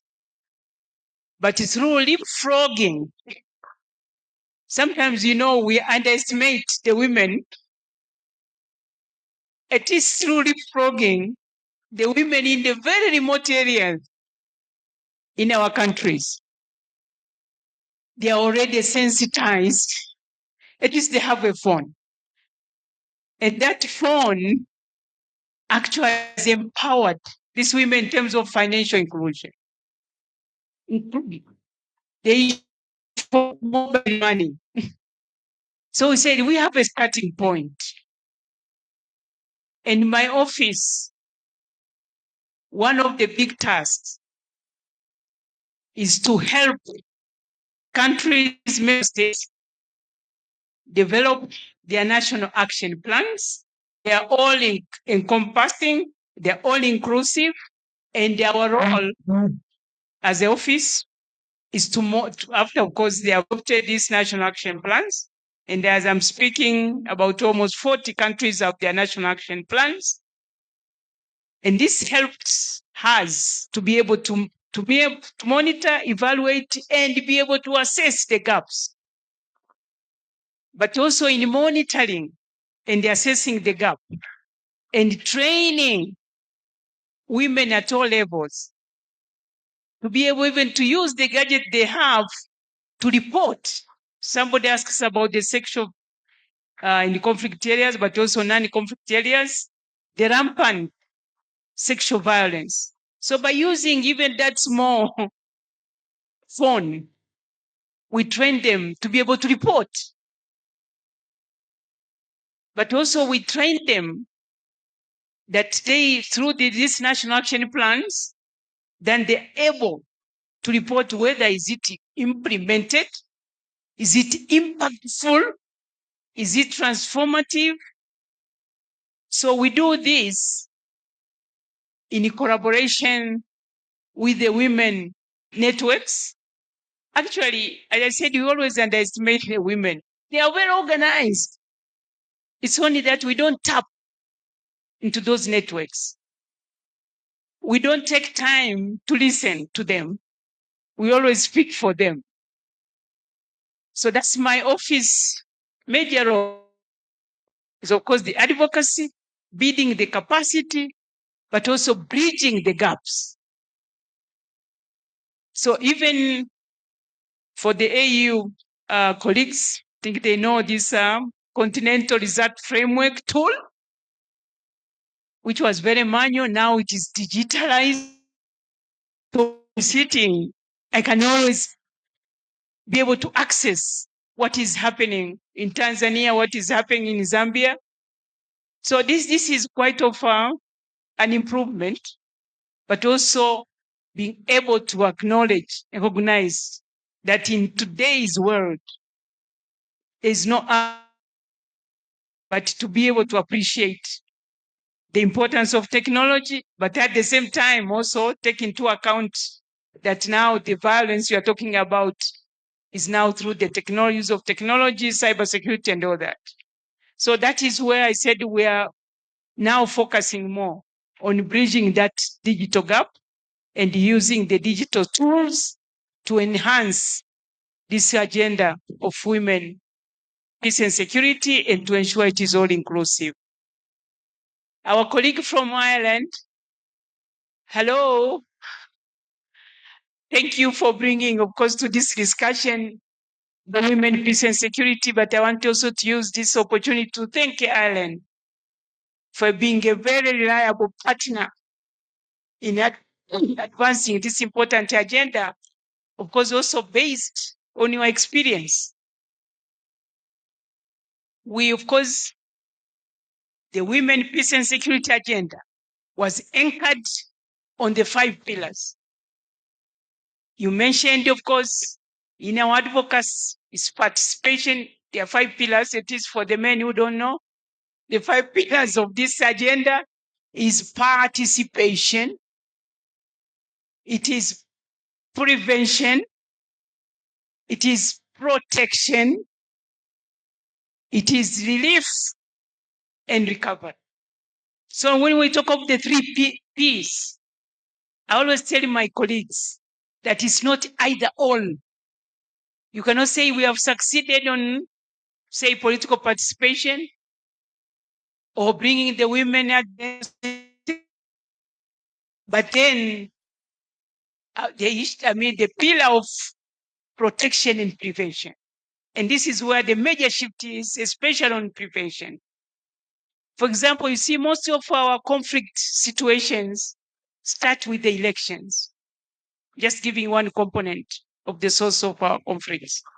So we deploy through the mechanisms already established by the African Union, through FEMWISE, through the Department of Mediation, but also through my office, we deploy observers before the elections so as to have these early warning triggers. But also during the election, we establish what we call situation rooms. I know they have been very popular in some areas, but in some countries they don't like them because this, if at all you said early warning through these situation rooms, when women are violated or the political candidates, at least they have a place to go. This has worked, I must say. Of course, it is still need to be improved, but also gets the buy-in. That is in terms of underlining the need for prevention and protection at the same time. But also we heard so much about the humanitarian catastrophe. My office has been conducting on-site visits in the IDP camps, in the refugee camps, to listen to these women's their needs and how they are being addressed. Because we see the conditions in some of the refugees camps are very deplorable. So we were in South Sudan. We are now in a few weeks to Sudan. We're going to Sahel to be able to meet and engage the women in the field on the ground. And this, I would say, this localizing these peace processes and to take into account the 3 important fields. And we have done this in partnership with the United Nations, with our bilateral partners, but the importance of involving, institutionalizing the role of the civil society. Because when I talk of the women networks and organizations, these are organized through the civil society. Together with all of these actors and partners in ensuring that the 3 important pillars are in our intervention. Thank you very much. We continue to need your support. Thank you. Thank you so much, Your Excellency. Honorable. Very briefly, first to wish all the women in the audience and following us online a happy International Women's Day, even though it's 2 days after.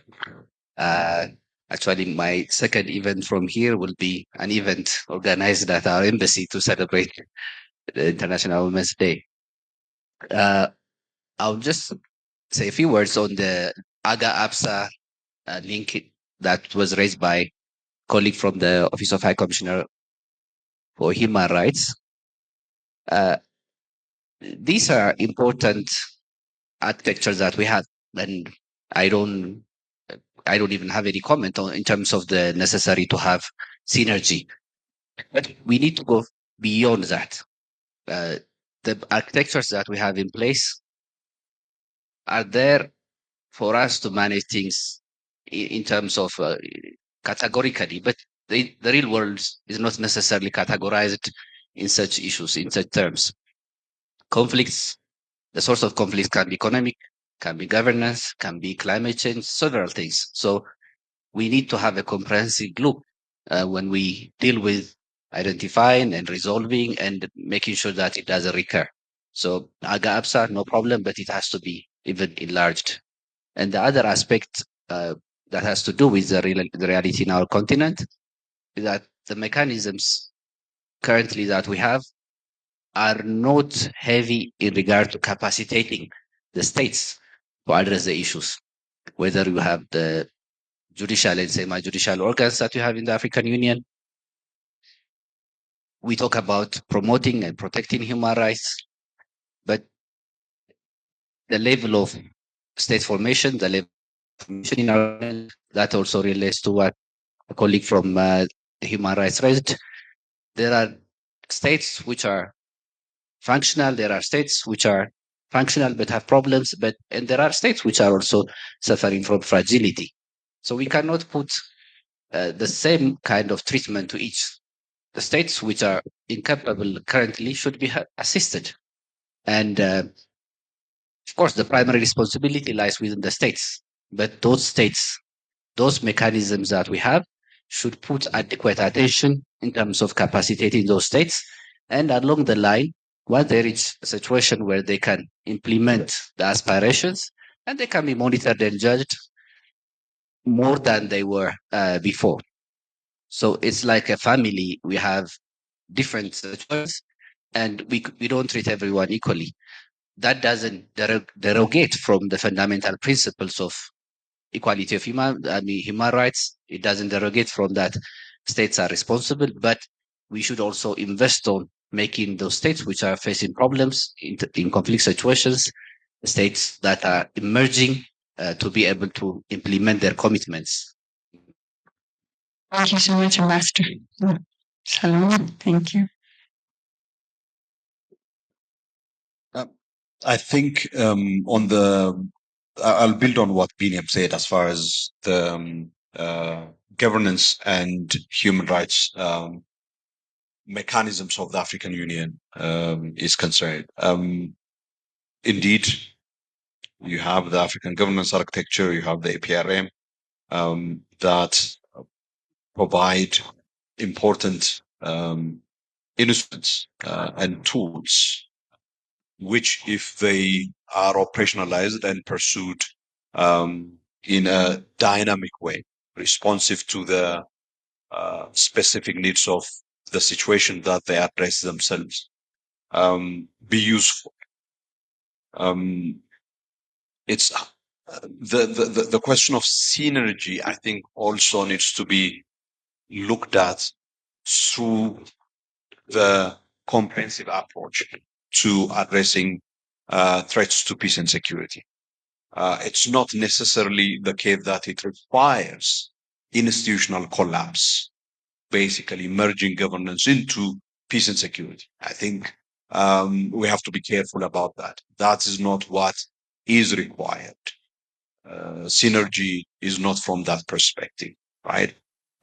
So the issue of institutional collapse, particularly that we have seen in the context of the merger of political affairs with peace and security, the assessment now is clear that that is not necessarily what leads to synergy.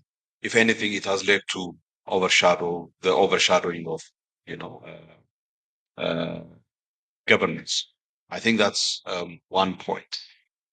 The other point relates to the distinction that needs to be made between prevention and response to crisis. I think that is where the human rights institutions, they play a role both in the response dimension, also in the prevention dimension.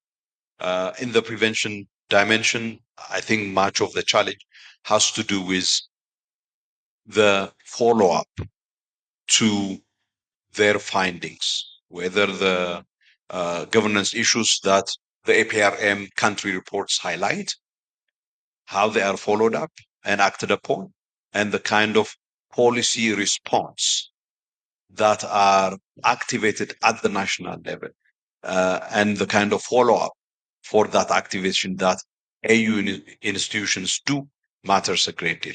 Whether that's happening or not, I think is where we need to work on. So basically, what is required goes beyond.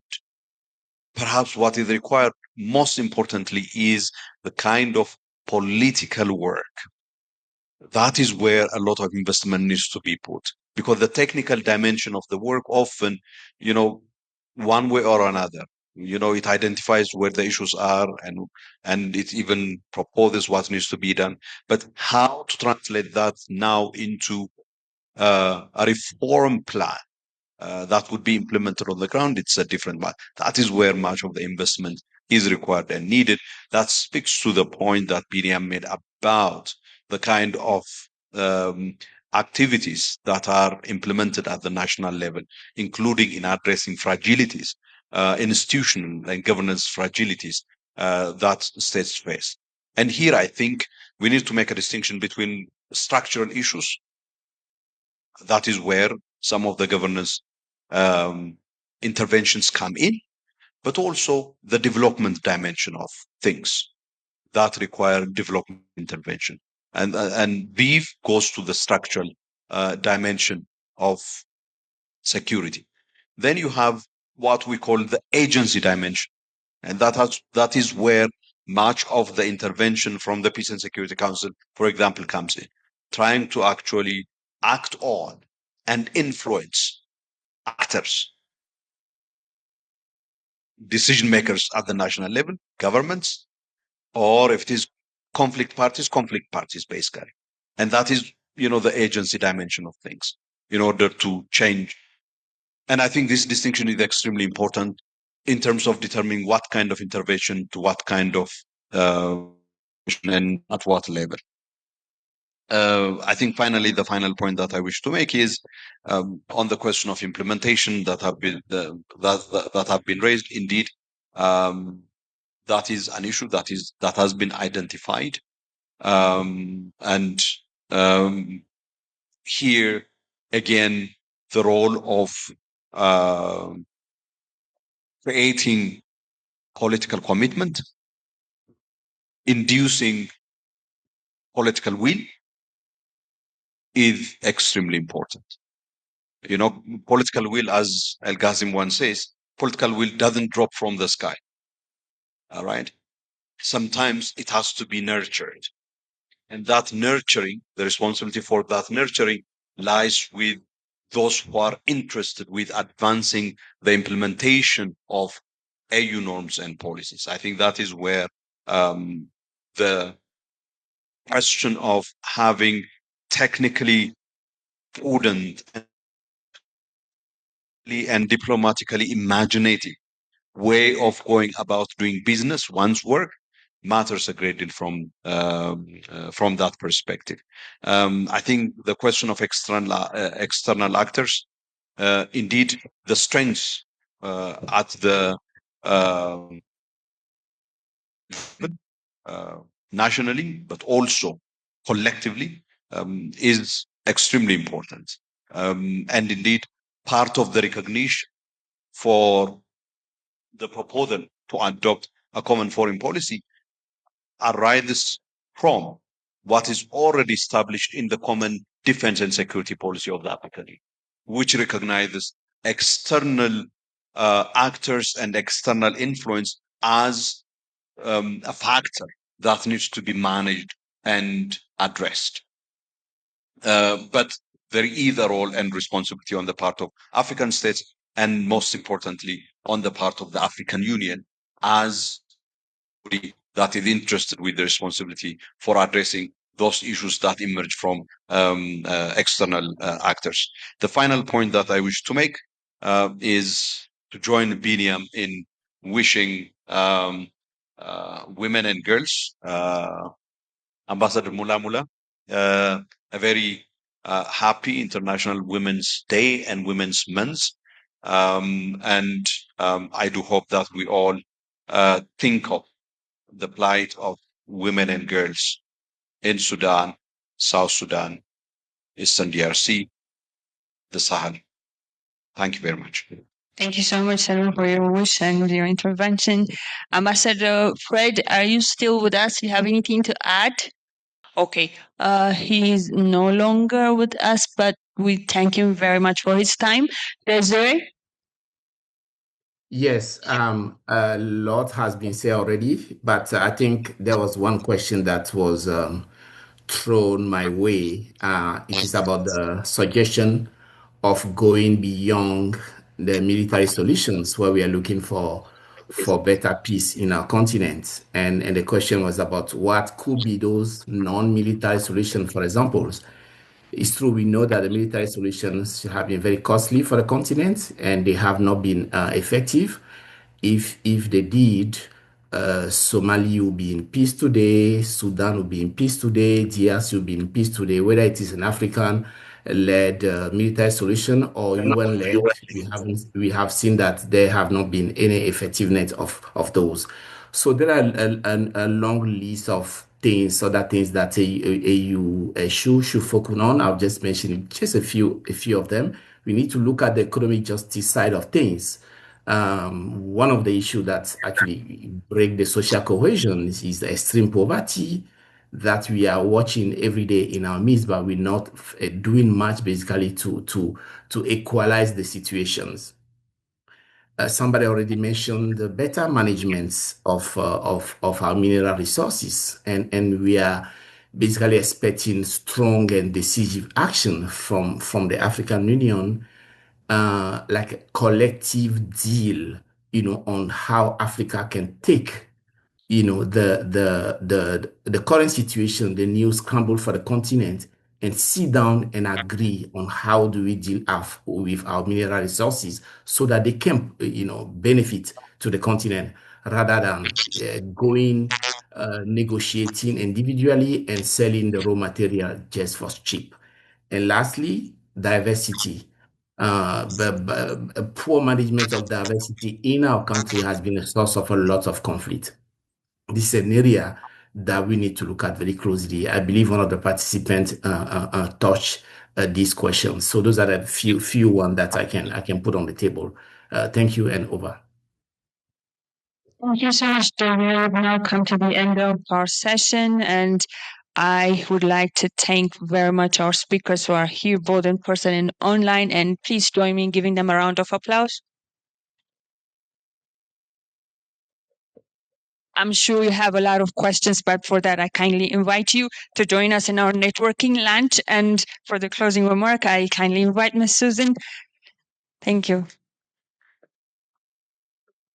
Yeah, also from my side, extended very warm thank you to all the speakers and the experts on the panel.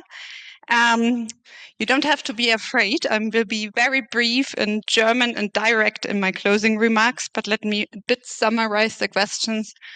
Are we actually happy with the outcomes in the area of peace and security of this last AU summit? No, we are not really happy. We have all seen or agreed that the summit was very efficient, procedural and time-wise, has also brought forward some new instruments, which we agree were useful. The business as usual in a global and continent-wide, very conflictive context with a disruptive multilateral order, and would have needed actually stronger answers and more structural changes of the African peace and security architecture following actually an in-depth analysis of the impacts of this APSA and its effectiveness. Some were brought forward from the panel. I like definitely the point to declare the situation in Africa a state of emergency. Maybe it would also extend this to other world regions, but in Africa, help to prioritize that Africa works actually together in union, the African Union would maybe then dare more structural and strategic reforms, like, for example, more grounded solutions, including women for conflicts, and also new actors on the ground. I also liked the positive outlook. A lot of people mentioned that they have very high expectations with regards to the extraordinary summit in Luanda.